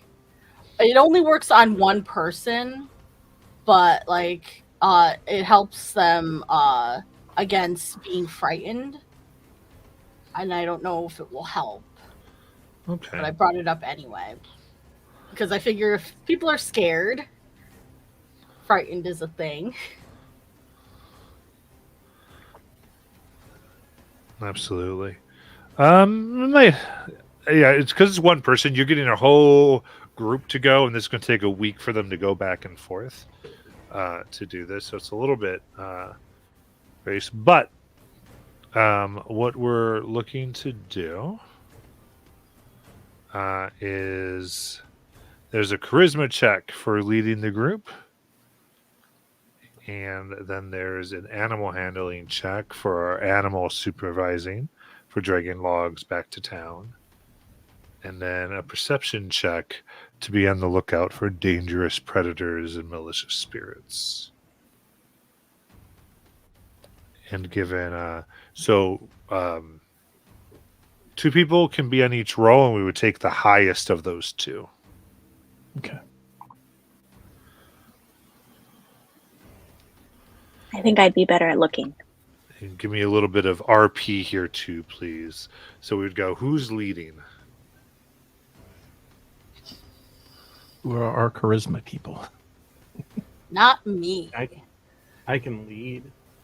I am the charisma people. Well, I've got intimidation. That's it. I'm good with animal handling, so I can do that. Okay, I can help you with that. All right. Is anyone going to help lead with Orin here? I am not one of the charisma people. I will help the lookout if there's a mistake. Okay. I could switch to charisma if it was intimidation, but if it's trying to persuade people, then I'm not the person. So it's a straight charisma check. Oh, okay. Well, we might as well get to know each other. I know we've got one charisma person. Anybody else good at charisma? So personality-wise, I could see Asphalt volunteering to hang out with Orin, but I'll tell you right now, my charisma is a -2. Oh wow. So, Okay. so mechanically, also somebody do stop it. me. I don't I mean- mind. If y'all are better at wisdom, then I can do it. I have a +3 in charisma. What about Bjorg? What are you doing? I'm not good at any of that. I have a +1 in wisdom and a +1 in charisma. What were the 3 checks again, Matt? I'm so sorry. There was a flat charisma, a perception, and Animal handling. Animal handling. animal handling. Okay. Yeah. I mean, I can attempt to help Griff with the animal handling, but Are you proficient in any like perception or? I am, but I only have a +3. Okay. Then you'll help Asphalt, and I'll help Orin. Okay. And then I'll help Griff.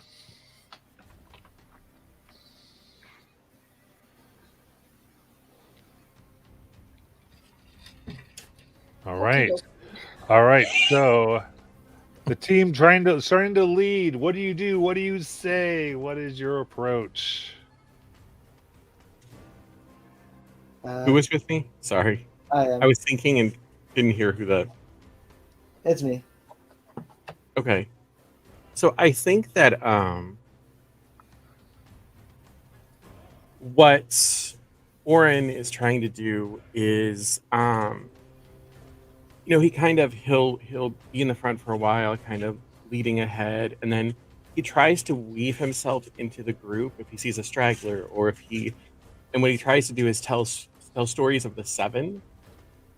I know I'm not a bard, but kind of like to sort of help in embolden or help them remember that by working together, people can survive in these harsh lands, and it's only through doing that we're gonna make it.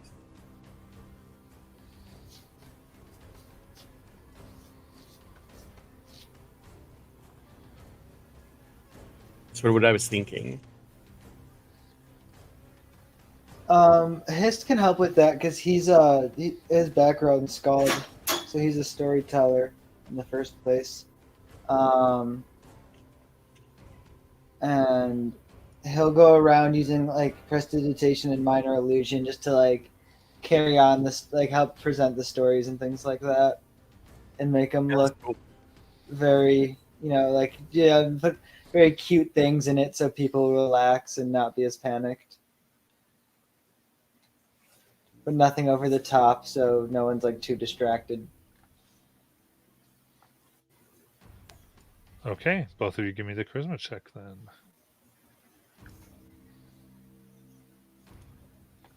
21. 13. Okay, so we'll take the 21. Very good. And then how this no, I'm sorry, this each of you have to roll this at disadvantage, is what it said. Oh, sorry. I wrote it again. 16. 5. Okay, so that will be a 16.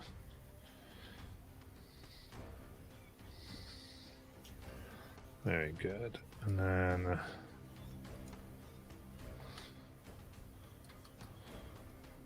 what ends up doing is ultimate thing, and just so you all know how the mechanics work. And I probably won't have to I won't repeat the mechanics every time we do this, but is that we add all 3 checks together, and then that determines ultimately how well this did. So really good checks in some areas can make up, so it's all together. So you don't have to feel like, oh, we did this and the whole thing falls apart or something. So, because it is a team. All right. So, telling the stories, making sure everyone is aware, like, hey, Valikans have faced tougher things has been happening.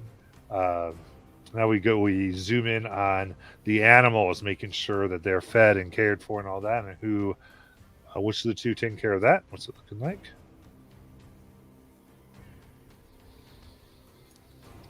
I think Griff would just kind of like be making sure that like the water for I'm not sure what we're using as pack animals to lug the lumber, but obviously they need to drink water, so like making sure it doesn't freeze over, breaking the ice that no doubt like freezes it over, making sure they're all fed. I'd say like even because I figure we're out here for a few days, so like setting up watches like to make sure that like nothing disturbs the animals, kind of thing. Nice. Keeping an eye on like if there are any predators about, that kind of thing, that are disturbing the animals.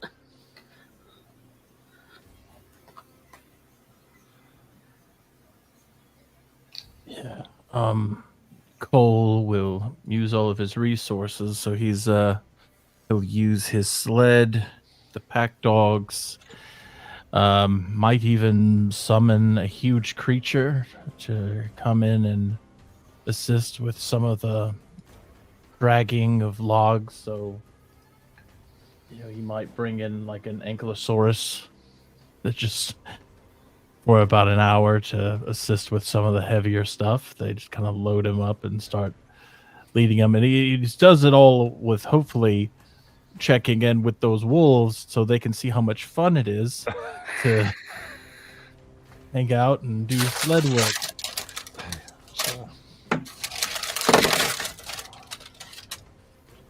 Very good. In that case, both of you give me the animal handling with disadvantage.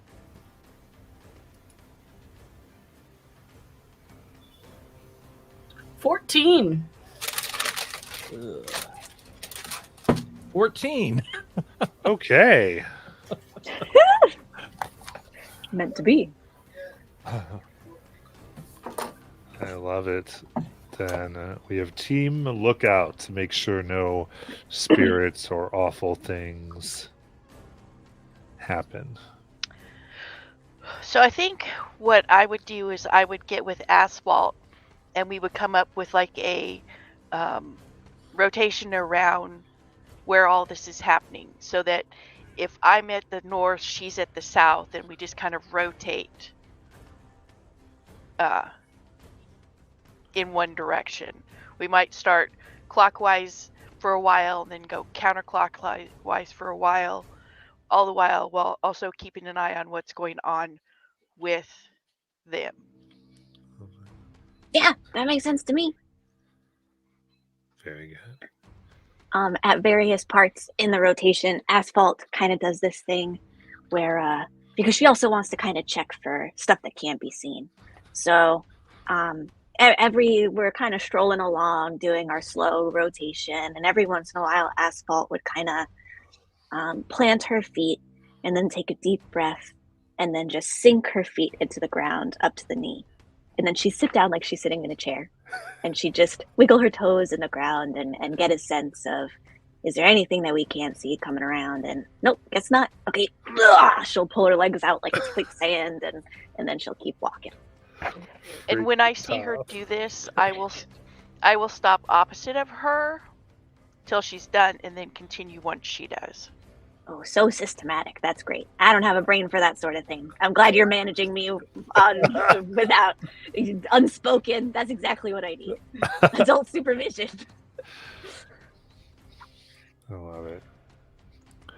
Very good. In that case, go ahead and roll your perception checks with disadvantage, please.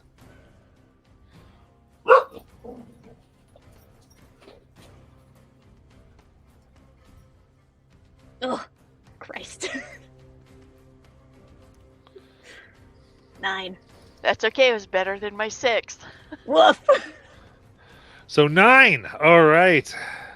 It's mighty, some say. One could say. One could say. All right. So that gives us to a 39. All right. Which would mean 100 pounds of timber on a normal expedition. However, because you directed them specifically to the place you found and you had already made it safe because of the wolves, you get a bonus of 500 pounds. Wow. That's a lot of wood. Is it? Yeah. Do we have a sense of if that's good? That's very good. Okay, great. To give you a little bit, I might as well, of a sense, the highest you can get if you did amazing checks is 400 pounds. Okay. Oh, so how do we get 500? Because of the area? quest you did. Oh, okay. Because you discovered it in the quest and you completed what you did in that area. It's ultimately what you achieved. And so, and again, in other words, what you do and how you choose to do all the things you do are going to have effects and things like that. So, and again, I am being the most technical as I'm ever going to be in this campaign because they're just letting you know how the things are going, and then my preference is to then just RP through the way we do it and just go, oh, what's this, and make our rolls. So is this something we need to keep in a document? Or Someone should keep track of this. All right, so how much should we get? 600 pounds. I just added to my notes in my character sheet. 100 pounds. Week 1 downtime, 500 pounds of wood. 600 pounds of wood. Oh, 600. We will be using Molly's. I thought it was 5. You got a bonus of 5. 5 was the bonus. Oh, okay. On top of what we, yeah. Okay. So So yeah, we did shit, but we prepared well, so it Yeah. helped. Bjorg is stealing some wood off the top. well, you know. Yeah. In addition, little things, I'm going to, again, just so you get a sense of this, the order is mattering here. What the quest you just did had things in it that could have been harder had you done it a later week, which also might mean for your other ones. It does.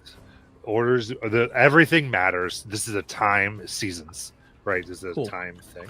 But not to make everyone nervous, but I just want to, again, this is the tutorial session, is how I look at it, where it's like, ding, ding, hey, listen, did you know that when you did this?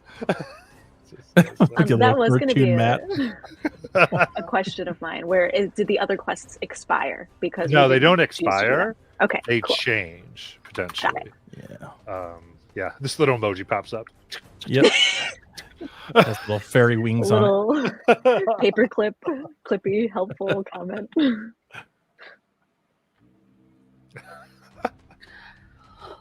I just realized I was making some videos when like my fact thing should have that a little emoji pop up. Sorry. Okay, distracted.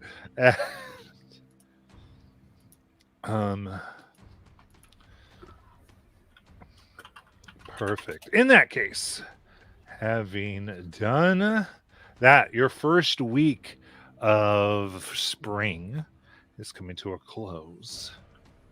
Therefore, as a reminder, you got about 13 or so weeks. And there's plenty to discover and things to find out here as well. And I think I said before, every season has way more than 13 quests that you can do. So you really are choosing what you want to accomplish here. But Chief Raffin has summoned you to the Longhouse once more at the end of this week. However, there's another person who's with them. Bregi Benusin, the village bard. Like that, Rob. And so Chief Raffin of Scare raises a hand in greeting as you enter the Longhouse. The village bard plays a low, brooding melody. "Gather, warriors!" he says, gesturing you in with an outstretched arm. He smiles wearily. "I've heard that you've done the village a great service. It was a practical one, yes, and not a particularly song-worthy one. But that is what I intend to correct here today." The chief smiles. "You must undertake a glorious quest. One the bards will sing about. One that will inspire each of our raiders to fight 10 warriors."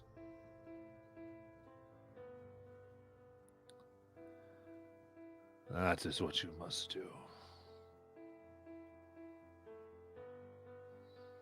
You have questions, you can interact with this person. Have we already reported in for what we did that week? Yeah, it's assuming you did all that.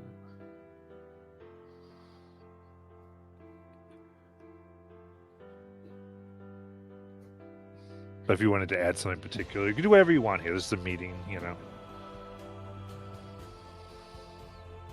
What is this great quest you talk about?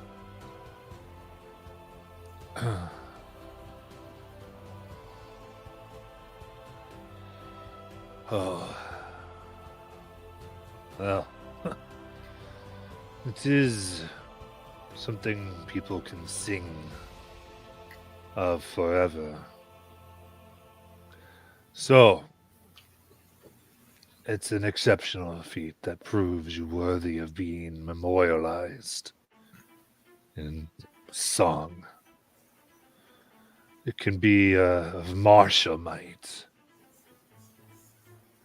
of great combat slaying a monster, or even a rival clan's greatest champion. Bragi chimes in. Like when the heroic Limgri held off an army of undead warriors who raided even in death in order to allow her people time to escape. It could be an act of wily wit,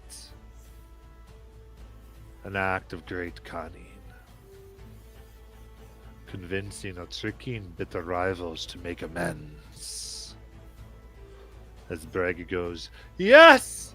Like when the heroic Mithra insulted a frost giant Jarl so scathingly that the shame made him give up her war-making for 10 years. Or it could be a mythic recovery. Such exceptional exploration and discovery. Ending when recovering a relic of great power or history. And braggy once more. Who can forget when the famed silver harp of Mithra, once thought lost for all time, was found by the explorer Yodis and returned to the Skald Library in Hist?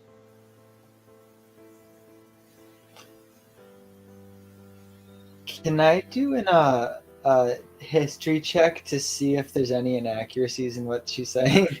Go ahead, give me a history check. A history check? That's your name. That's just a little joke. No, I got an 8.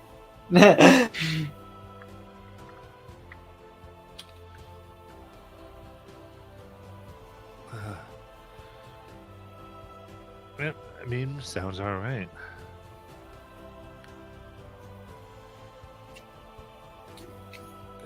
Sounds like so. You must decide which one you would wish to pursue.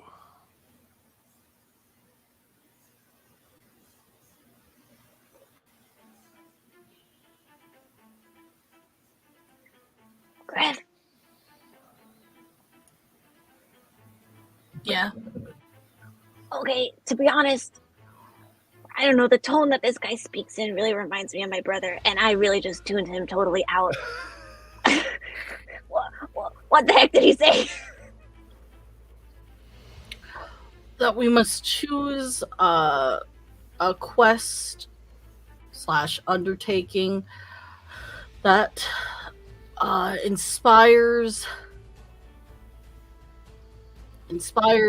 the warriors to take up arms, to go and do battle, something that Okay, to be honest, I got inspires. that part. I just didn't know what they were, but I'm gonna agree with you. So you pick. You're really smart. Yeah. And I'm gonna say what you say.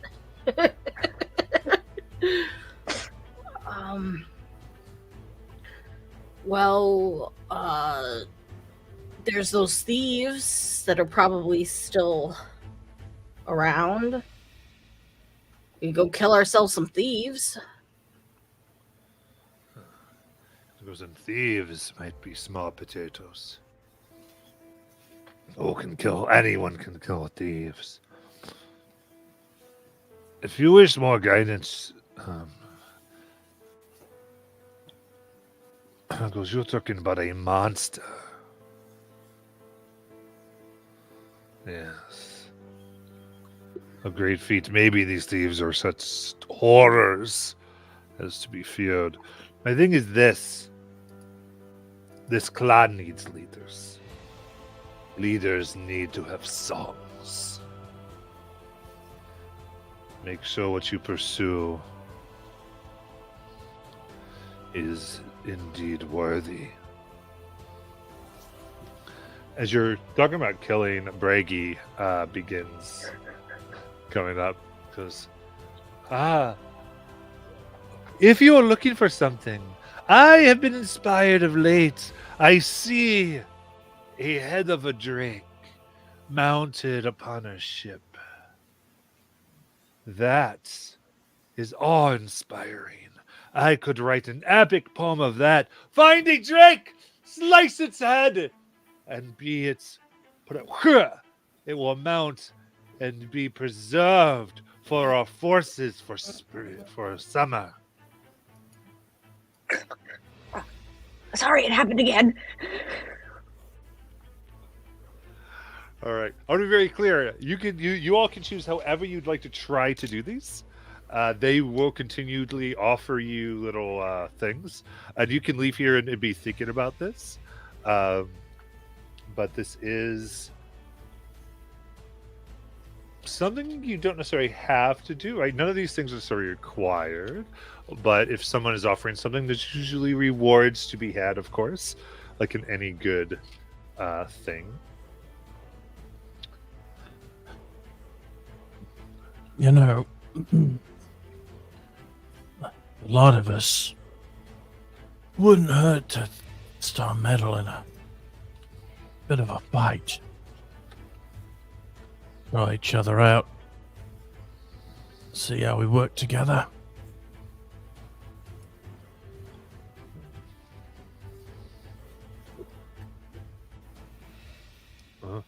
It take time, of course. You've done well, so good, but don't forget spring will end.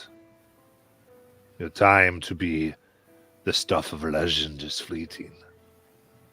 But by all means. Oh no, I was suggesting a fight. A song about slaying something, but Okay. I don't know how the others feel, and we're all still sort of figuring out each other. Well, I believe that makes sense. If we're trying to inspire others to battle, then a song of battle would truly be a good thing to have.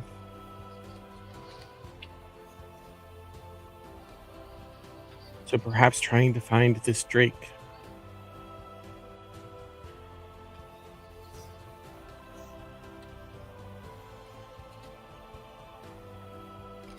Would be a correct course of action.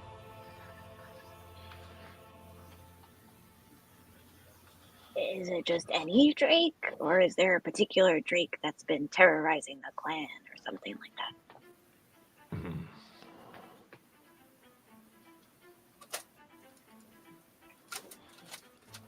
I've not heard of one.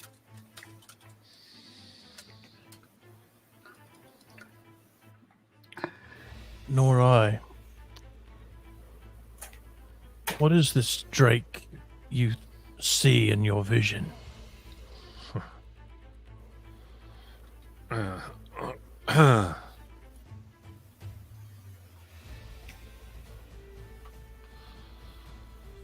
Well,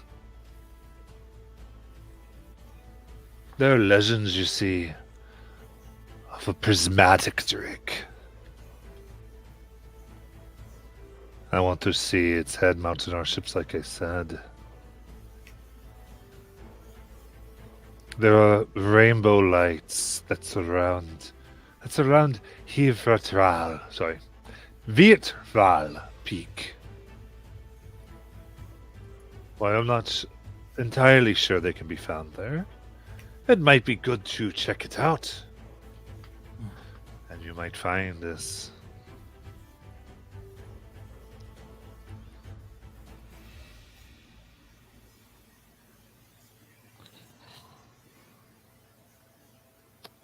I put a A hand great on, hunt, then.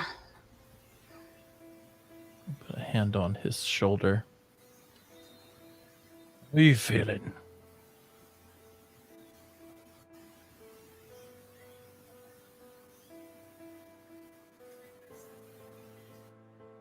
Put a hand on whose Sorry, shoulder? yes. Hist. Yeah, Yes. I didn't hear. Well, it does seem rather terrifying. I would very gladly want to go. He seems to be like weirdly excited, but like at the same Ooh. time he's like shaking. That's the spirit.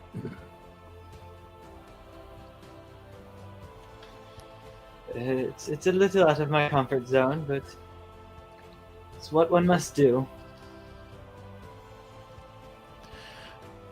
Well, if we're all in agreement, there's a bit of a ritual I like to do with folks I'm about to travel with to slay something. And I'll take out my horn flask, whatever those things are called. And I hold it up and I say, May our weapons be swift and our magic be true. I'm gonna take a swig of it and then pass it on to Asphalt. Oh, yeah. May, we, not die and woo. Go, go, go, go, go, go, go. Pass it on. Yes. To future success. He like looks over. He sees like eyes dart back and forth, and he just passes it on. He doesn't take a sip. I basically repeat what Cole said. May our weapons be swift and our magic be true, and take a drink and pass it to Griff.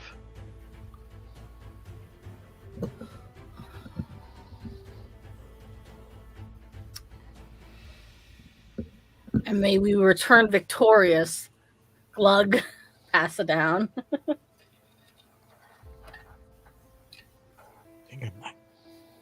I'll take it, raise it, and say, may through our cooperation in battle, embolden our allies to battle together as greatly.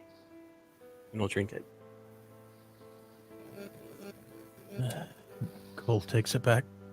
All right, now that we're all poisoned, just kidding. Puts it away.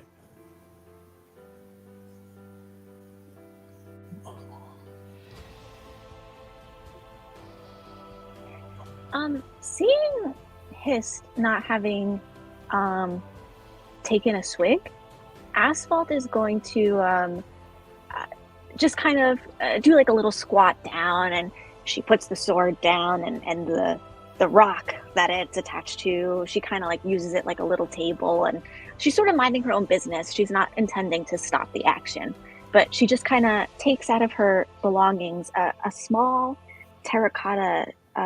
It's shaped like a pot with a spout, and she puts it down, and she just kind of pours water from her water skin inside, and then she puts the cover back on and carries it in her hand and picks up her sword, and she's ready to move on. But it looks like it starts to smoke, and it looks like she's brewing something in this teapot that she's carrying.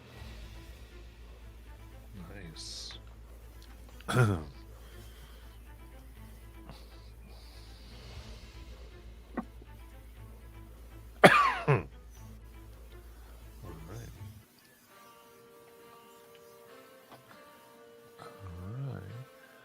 In that case, now you've been told of things that you've been told of quests epic to create stories, and there's still the problems of the village, and there's still everyone doing their thing. You've taken this week to help with lumber as we enter week 2 of spring. What is it everyone's looking to do? Again, if there's any type of other things you want to get up to, you can as well.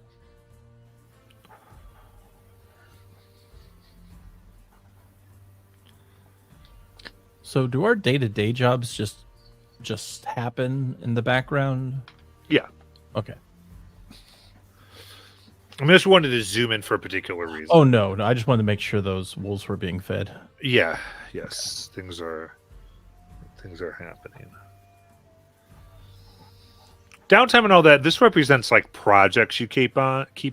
It's assuming you're taking care of your everyday responsibilities. Cool. Just checking. Yep.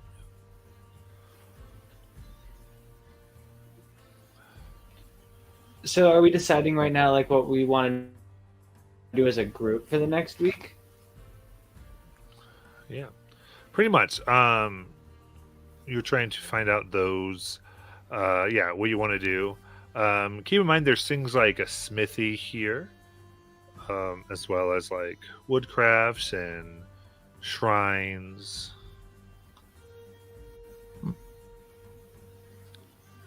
So all types of things to potentially get up to.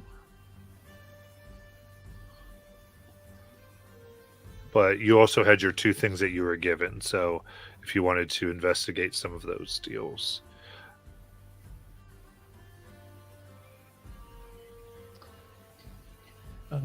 Cole I is don't- fine. Well, go ahead. Out of all the stuff that we were given, the two that Griff is most interested in is either hunting down the Drake, because it's like that clan morale is really good. But also helping the clan with their problems also is good. So I think the thieves or the Drake is where he's at. And I think Cole has found some interest in that lighthouse.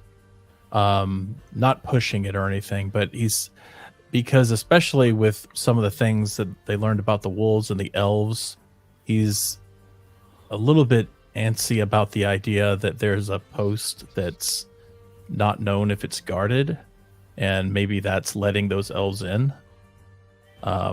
And so he is a little interested in the lighthouse, more so after learning about the attack on the wolves. But he'll happily go along with whatever we do. Yeah. But he's kind of making that known Mhm. throughout the week, right? He's talking about Yeah. suspicions.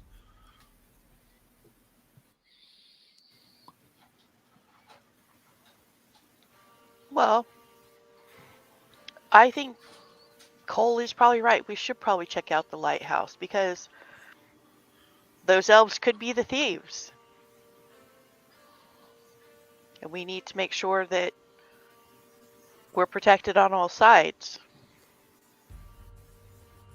And if they're the thieves and they're doing damage to our wildlife, then they need to be dealt with.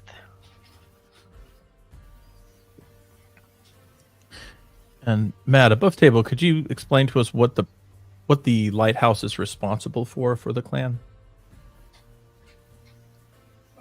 So this would be by the sea to guide ships in. for Okay, the mostly fog and just- everything. okay. Oh, interesting. Oh, so in other words, if a ship arrived sneakily, the lighthouse would see it. Yes, if it's operated, yeah. Okay.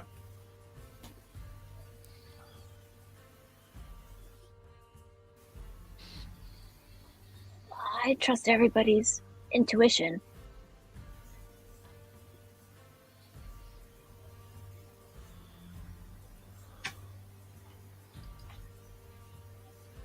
His number one would be the Drake, and then, but I'm fine doing the other one too, like the lighthouse. That would be my number two.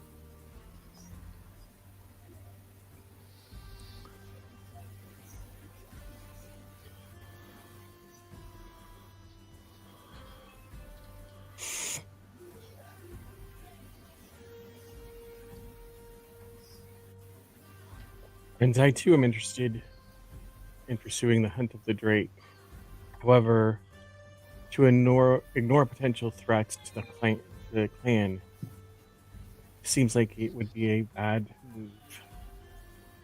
If there is something truly going on at the lighthouse, and that deserves investigation over a desire to have a song sung about us.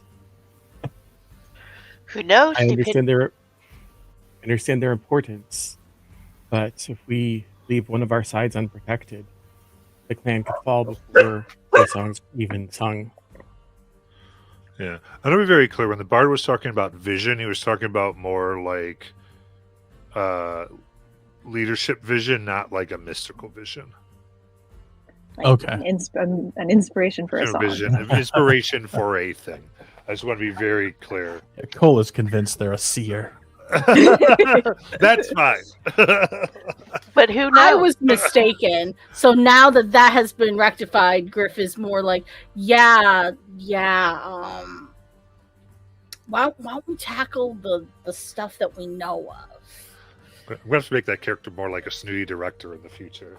I see. That's what I see. That's what I see. Well, so part of it for Bjorg is we don't know what we're going to find. This could be epic. And a song could be written about it.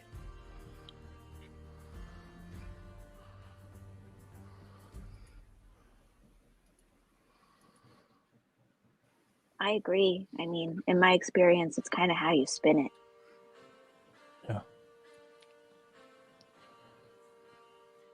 I mean, I'm not going to turn down any fighting of Drake, but at the same time, we're just, as far as what we want to do here, my priorities would be take care of the clans and then deal with the Drake.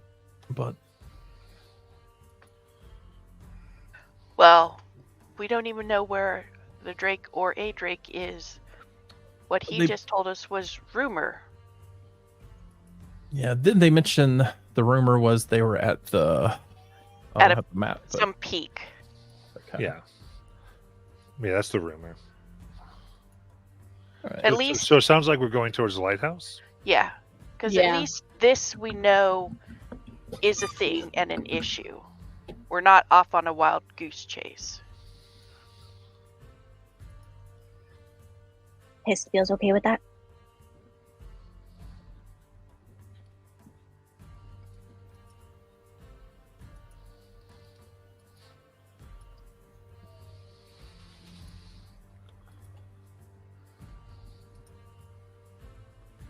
Hist, are you still with us? Sorry, viewers, I thought I'd said I must have said it like right before it unmuted. Yeah, no, I'm fine with it.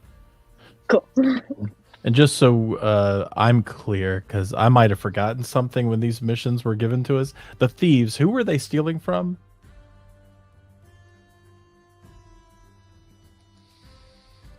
I think that's maybe where you got the farmer. Something about The crops. farmers, yeah. Okay. Gotcha. And a particular like heirloom has gone missing as part of that, I believe. Mhm. It belonged to somebody who's well respected in the clan. Yep.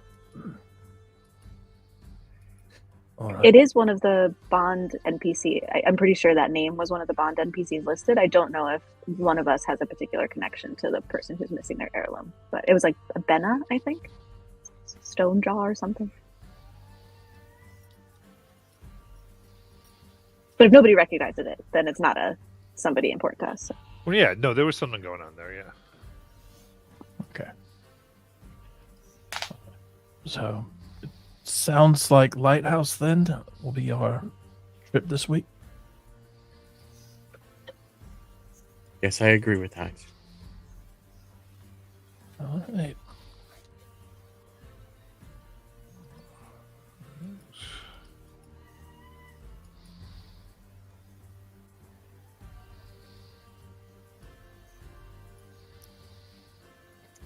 I'm scared to skip either one of them. Not skipping, you're just doing one I know. right now. The other one's going to get worse.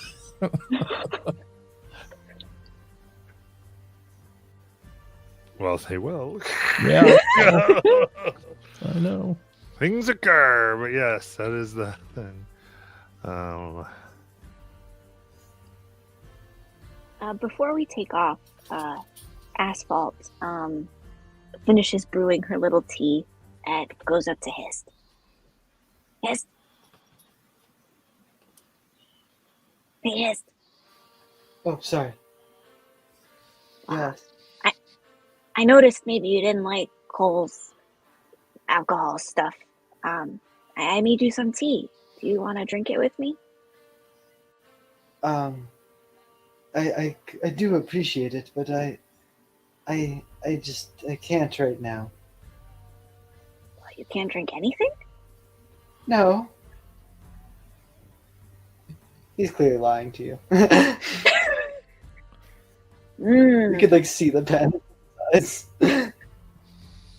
Okay then.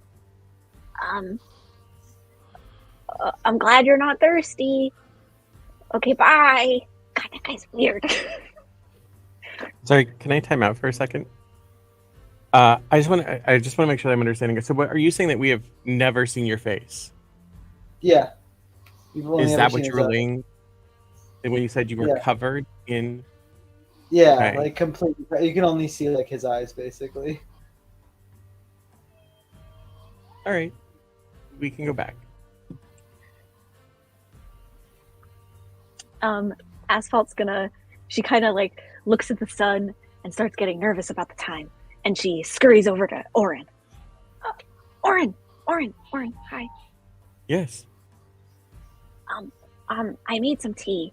I wanted to share it with Hist, but Hist actually doesn't want to drink anything. I was wondering if you wanted a cup of tea and you would drink it with me. Sure. Cool. It's a recipe that I've been working on. My teacher actually taught it to me. But anyways, and I pour out of my little pottery tea kettle into 2 little teacups, and I give Orin one. And I'll just talk to you a little bit about my teacher, about some of the attitudes he has, and he's wise or whatever. And but basically, I am using my thermal kettle that I've made, which if we share this tea until our next long rest as a bonus action, we can use. We could take the help action as a bonus action, but only if we decide to help each other. Okay, cool. Yeah. And I think in exchange you would get information about him and his teachers growing up before he decided to leave Clan Rune to join what was going on here of this forming of this new clan and this new home. Holding true to the teachings that he really believes in of the 7 heroes and what it means to work together and serve, and working together is the main way that anyone survives out here. I do think Asphalt would try and find a delicate way to ask. Maybe the segue wouldn't really be there, but she'd be like, why? I mean, clearly community is so important to you. Orin, why did you leave your clan to join Ragdoll in the first place? I feel that so many are finding ways to make current leaders more important than those who sacrificed many things for us. And I think that oftentimes they can go astray. But our chief seems like he truly wants to hold true to the way of the 7 heroes and the ways that we have lived together. So it is sort of for a sense of community, a true community, to be part of the founding of what could be a very amazing plan that is true to each other is what drew me away. And so far, I've met some pretty great clanmates. And I think he'll withdraw from his bag an arrow. And engraved on it is your name and then Wolf Hiller. So here's your a trophy for what you did. Oh, wow.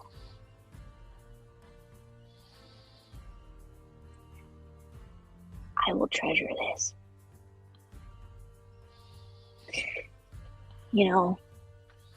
I'm from Clan Limgree. We follow the teachings of the Lightbringer. I think I can tell you this.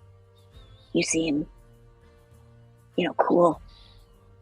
But when we were by those wolves, it was like I could feel her presence. I kind of thought I was passing through here, but when everybody decided to feed them and turn an enemy into an ally and cherish life instead of taking it when you didn't have to.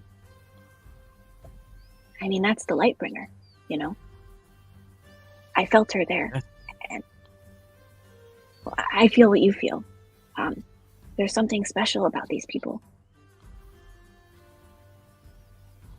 I agree. We quickly worked together and you and Cole did an amazing job. And it was good that we respected life, even if it wasn't necessarily our clan.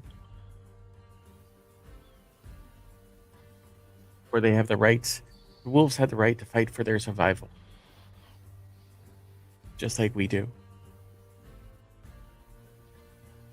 Yeah. Asphalt kind of looks at her sword. It just feels like this is the beginning of something that's right. I agree. Cool. So even though it turned out that troll wasn't a big fat juicy goat, by the time I chopped off his head, I was no less hungry. That's why they call me the consumer of the fowl.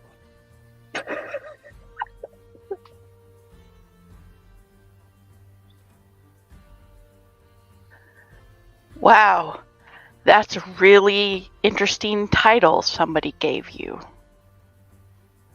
Oh yes, got quite a few of them. I definitely feel like at this point, Griff is like, this man has a lot of titles.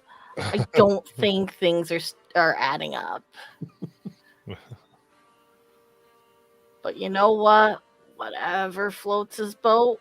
If he has my back, I have his. Because he knows plenty of fishermen. They talk about the size of their catch. I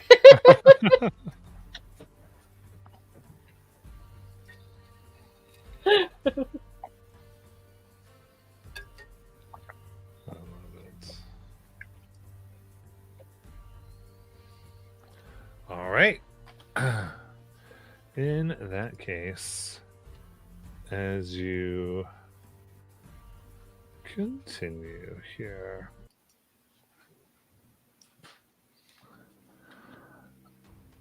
you go down to find Ulfriger's beacon.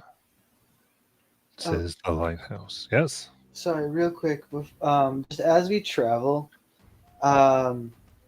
His just begins sharing little stories about different mythical beasts and different clans that they believe in, and using minor illusion and prestidigitation to present them to the whole group, whether or not people are listening. And it seems just to kind of be something that he just does. It seems like he's just doing it. His anxiety seems to be gone. He just seems to be talking, whether people are listening or not.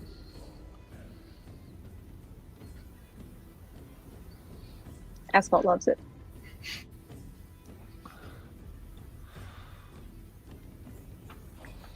All right.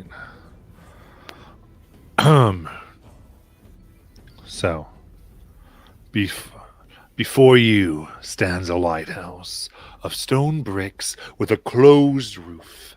It stands about 20 feet tall. Every night, a bonfire atop the beacon burns, even though the lighthouse keeper hasn't been seen in months.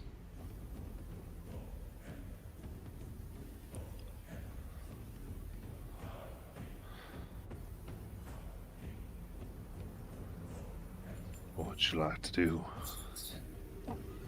Just take a look at the immediate area first. Any footprints, anything that looks like the door was smashed, or... Very good. Looking around, there's occasional footprints that lead to and from, as if people may have come here to check in, yell, but none that go inside. The door itself is locked, from the best way you can tell, from the inside.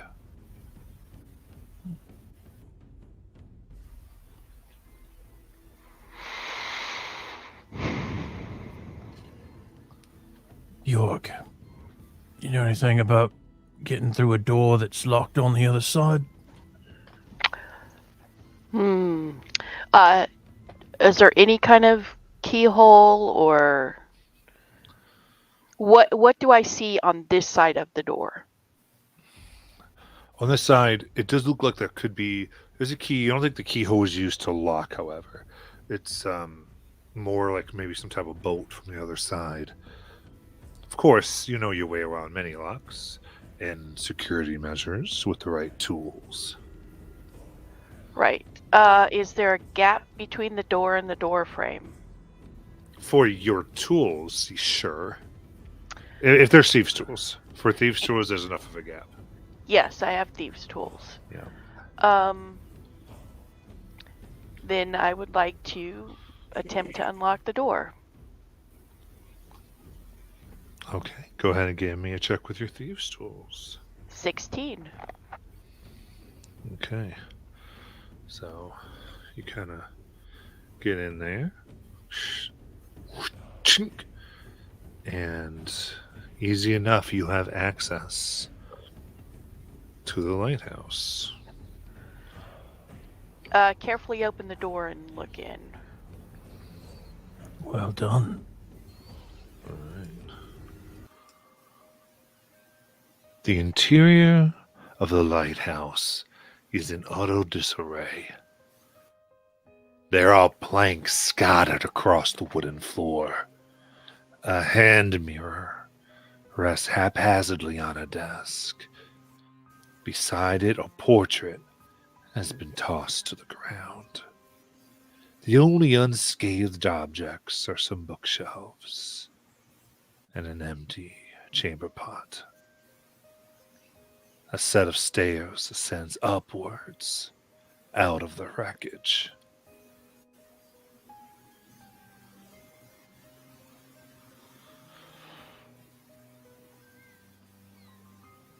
Can we see who the portrait is of? Without actually going in yet. You'd have to go in. Okay. I just be on the safe side. I'm going to check the floor for traps. Okay, so you're talking about like the immediate, like when you first walk in the door. Yeah, go ahead and give me a perception check.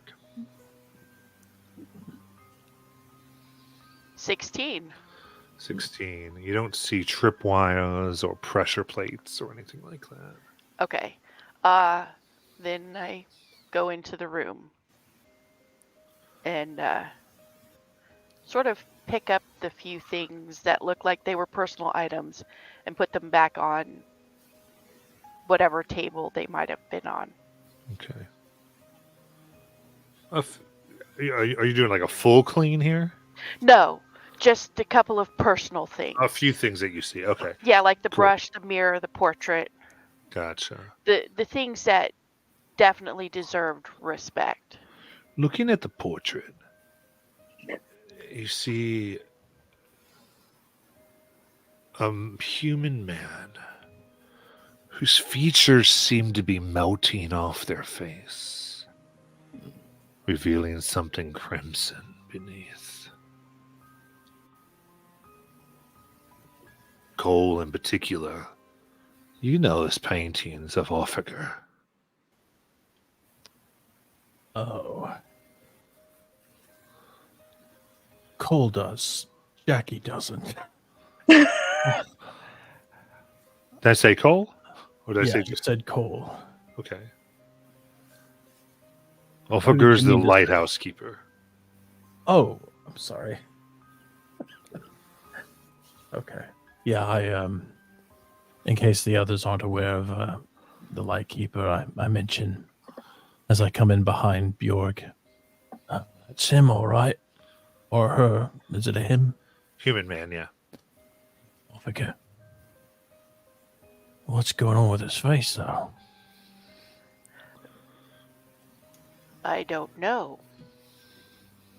Was it a disguise?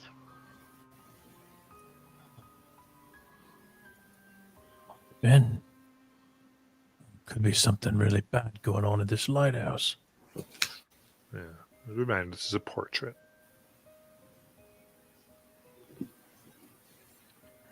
Check the bookshelves. All right. See if there's anything unusual about them, because they are one of the few things not disturbed. So that being said, the melting like features are not normal for Ulfiger. Correct.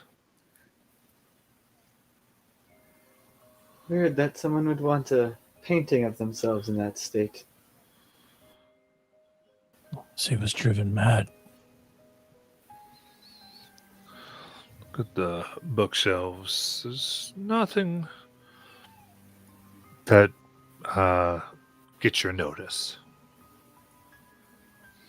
Okay. I'm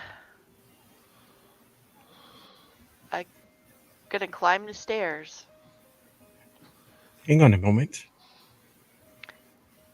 I'd like to investigate a little bit before we move on. Okay. Look at the portrait. Does this mean anything historically or mystically or religious? Like this particular way that this portrait is apparently looks. Give me a kind of check. While Orin's doing that, 20. I just wanted to know if I could smell decomposition. No, you Dead bodies have a particular odor. You.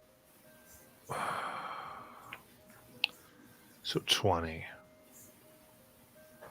A legend comes to your mind of Clan Kepmere.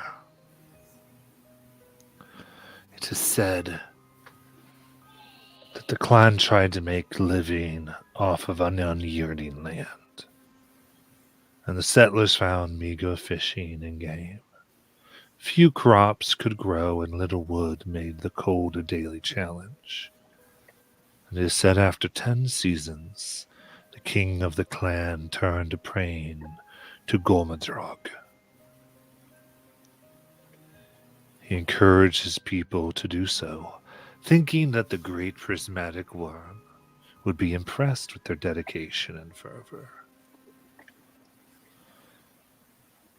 It is said the prayers were heard, but the people were deceived. A powerful daemon appeared and claimed to be the avatar of Gormadrog. The king pleaded with the avatar, asking to keep his people warm and fed. The price was high, and it demanded all the children of the settlement. The people thought they could renegotiate for the children once they were comfortable. And an agreement was reached.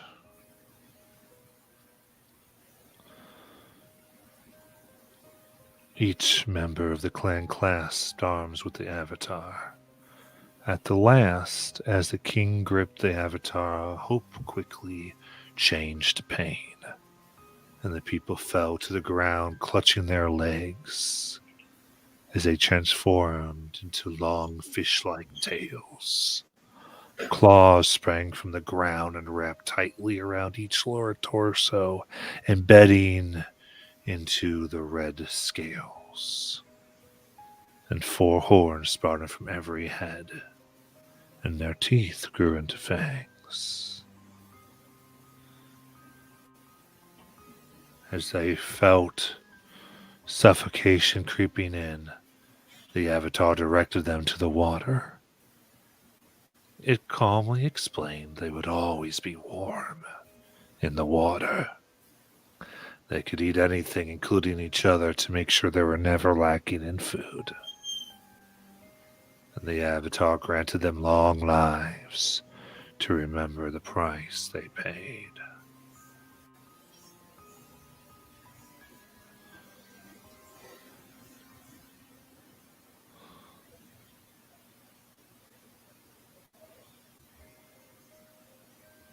As he's relaying this story, he'll hand the portrait to Hist. Do you recall this legend? Can I do a history check? History check. Well, I mean, you can decide if you know the legend. Okay, then. Yes, I have heard of it. Interesting to find this here. does seem tad bit out of place. Well, maybe not. If they're allowed to live in the sea, it didn't say where that had to be. Lighthouse puts him close to the water. Maybe the face is his disguise. You know which clan Offiger came from?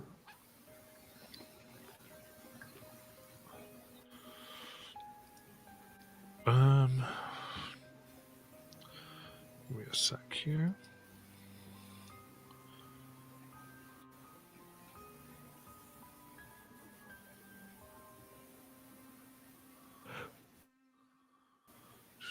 You do not.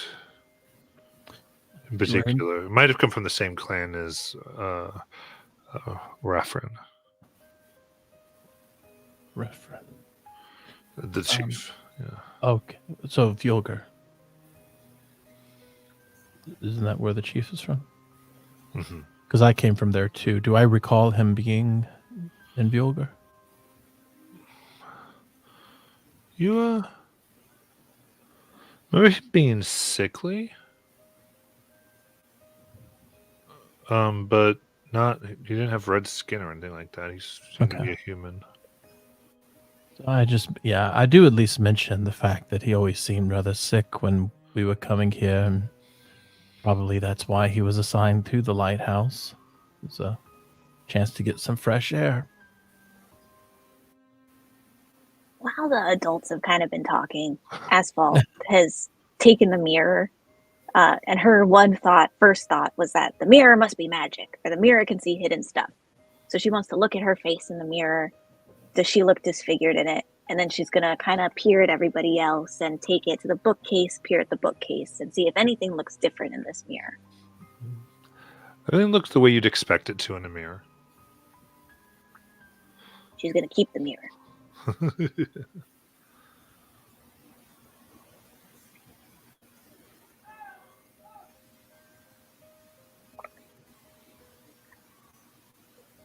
Is there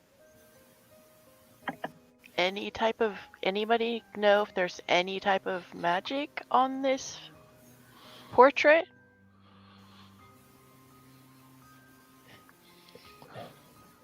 I don't, but I also wonder how unusual it is to have a portrait of yourself in the lighthouse you're working. Unless it was a means of, what am I supposed to look like? Oh, right, this. So I'm going to use the mirror and make myself look like this. Well, I don't find it unusual if this was where he lived. People like portraits. Seems rather vain to me. Unless he didn't know. Maybe he was documenting changes. Maybe it's a self-portrait. Good point. Or how he saw himself. So maybe it was the opposite. He looked at himself in the mirror and would update the portrait.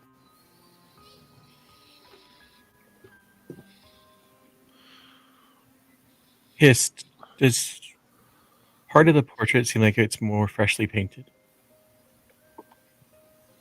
I can check. I'm assuming I handed it to you, so that's just why I directed the question to you. Can I investigate to see if some of it's more freshly painted? Or just look. I think looking at it, the paint is fully dried. As far as how fresh it is, it's hard to tell. Can I tell by I guess the layers, because that wouldn't just be inconsistent depending on how yours is painted.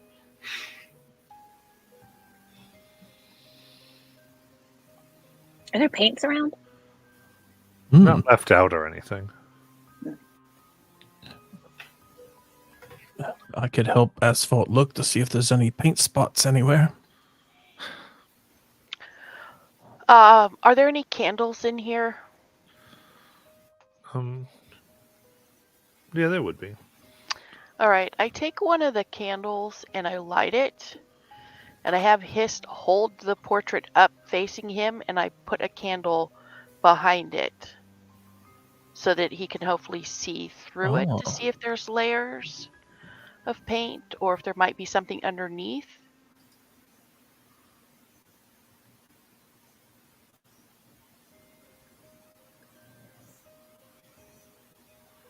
Okay.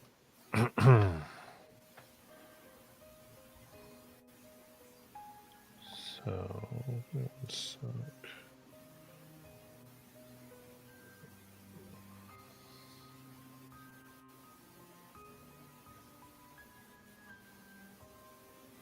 Let me see here.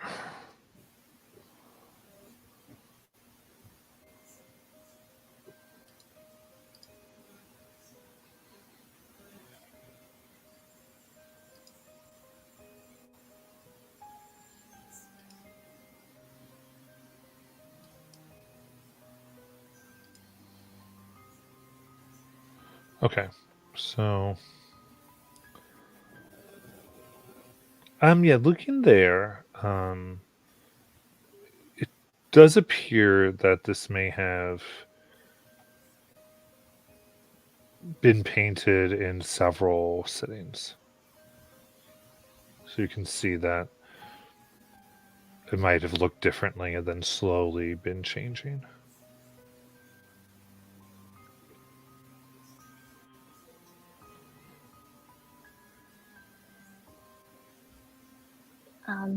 Like Cole was saying, can Cole and I do just like a look around the floor or anything and see if it looks like there's paint drops or something, evidence that the lighthouse keeper was the one who painted it? There's no paint drops here. Okay.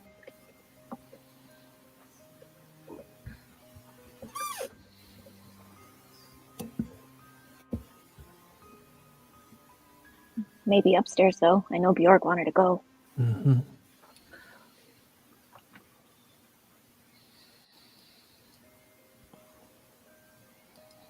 Anything else you want to look at, Oren?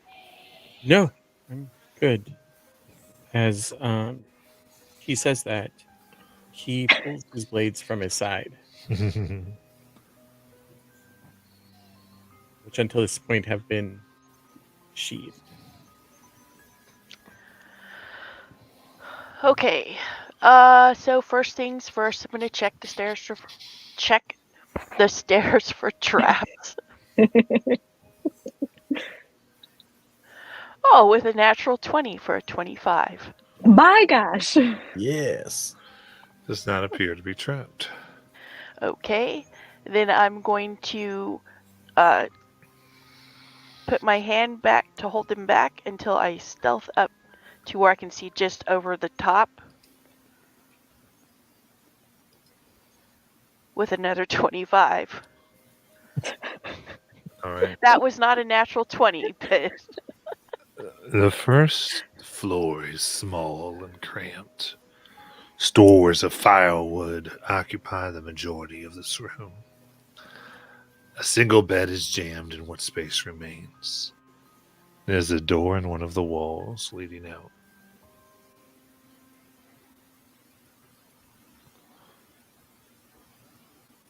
You're muted. sorry. Is that the only exit other than the one I came up? Yes. Okay.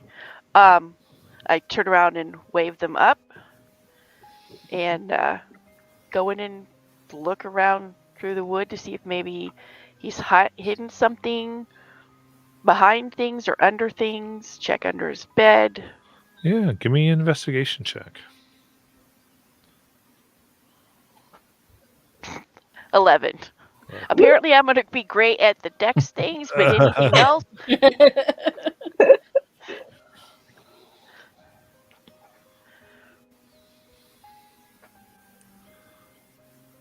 Okay, looking seems kind of like a regular room for the firewood. Little place. Can see little bits of paint that might have made it onto the bedspread. Oh, Cole. Asphalt, look at this. Yeah. Is the bed made? No. Can I look around Asphalt. to see how long it's been since someone's been in here? Yeah. Give me another investigation check. Griff's also kind of like wondering whether or not because like he's been thinking about like the story and whatnot. Is like he's wondering if perhaps what's his name, Ulfiger might have been like might not necessarily have been from like this group of people who were cursed, just that maybe he encountered the same creature that did the curse and was cursed. Hmm. So But what I do don't you, know what it means.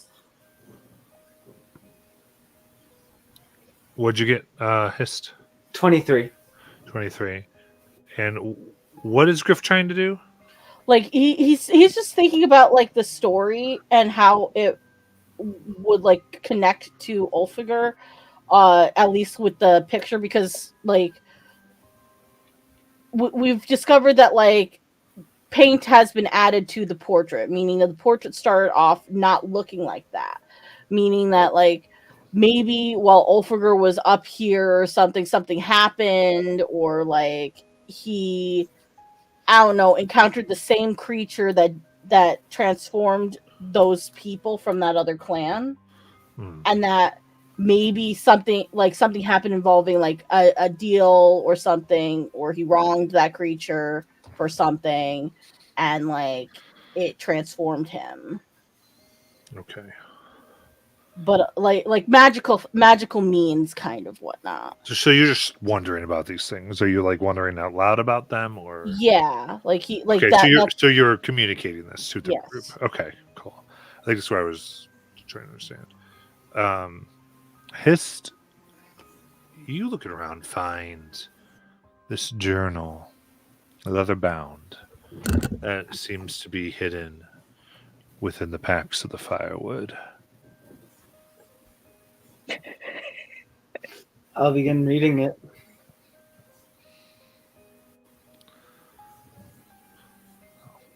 Going through the entries, read, ever since I built this lighthouse, I've been having the same dream. I'm always underwater, and these red arms keep trying to grab me. The next entry. Last night I let the arms grab me. They pulled me down and down until I woke up. Next is short. I saw my reflection today. And the last entry, you see clearly a T and an H, and then it's as if the pen or the pencil slipped here. And there's a line that goes to an E, and then a B and an A, again with slipping of the pencil to an S and E, and more slipping down the page to an M, and then more slipping to an E and T, and then it moves off the page. The basement. The basement. The basement. Instead of put into perspective what everyone saws, his just like turned like as everyone was like looking at like the paint on the sheets or looking around, he just turns around, walks over, and when he finds the book, he just crouches down and just begins reading it aloud without even like telling anyone he's seen it. By this bed where the paint was, Asphalt just gives it a look for if there are like fleshy bits in it. Did the guy melt in bed? Fleshy bits. Looking carefully, you don't see fleshy bits.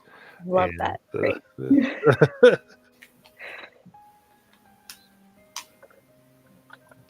Is it wet? no.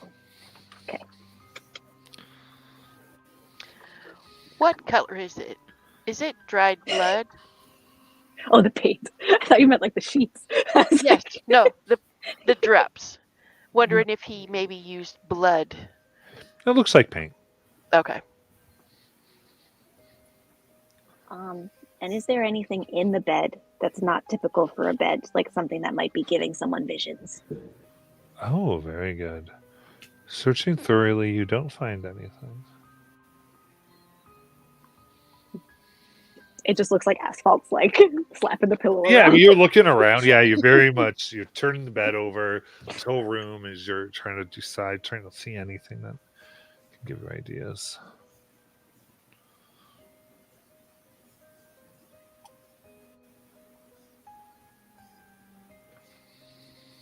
During all this, Orin has just been at the bottom of the stairs watching their backs. Shall we find the basement? Yeah, was there a door downstairs? I didn't see one. I don't think I saw one either. Maybe behind. No, we took the painting down. It No, must the Maybe be in painting. The something. painting was already on the floor. I picked it up. I'm gonna Maybe look there's a. under the bed. Even though we went upstairs. What are you trying to do? I'm just looking, like I'm moving furniture to see if there's any trap doors. Because you went up one floor, so Yeah. No. Yeah. He's gonna do those and he's gonna make his way down. Okay. Maybe there's external access, like a cellar. Or maybe access from the ocean. Well, let's just check at least now that we know it's here. All right, so you go back down. Yes, I'll go with Cole and assist him in checking for secret doors or trap doors. All right. He moves furniture. He Biggest thing is there's a lot of scattered planks in the room, and as Okay. you're moving those around, you find a hole in the corner of the room with a ladder. Improvised basement. I'll let the others know. Gosh, there's a hole down there. Does it look very, very dark down there? It is I- pitch black. I have 120 feet of dark vision. Same. So the most you can see here is that it does end in about 40 feet, and it leads into a bigger room. Okay, but not the water. It's definitely a room, right? From what you can tell, there's not. I mean, you from this position, you don't see water. Okay. All right. If we're cool with it, I'm gonna start making my way down. I'll go first to take any hits. But, I'll let you know if I see anything while I'm going down, because I'll be coming back up. Right. So, as you descend down, it comes into a circular, natural cavern. Stalagmites jut out of the ground, and a strange stone seal occupies the center of the floor. I give a thumbs up above my head. And So as I'm not going to do anything until I get some backup down here. Yeah, you give the thumbs up as we look at you and we hear a slithering behind. And we end there for tonight. Oh, God thumbs damn it. down. I can't see it. I don't have dark vision. Neither do I. Oh I no! also Well, don't, this so- can assist. Sorry. But I can feel it. Everyone watching, thank you so much. And we will come back next week for more of Saga of the Seasons. Bye, everyone.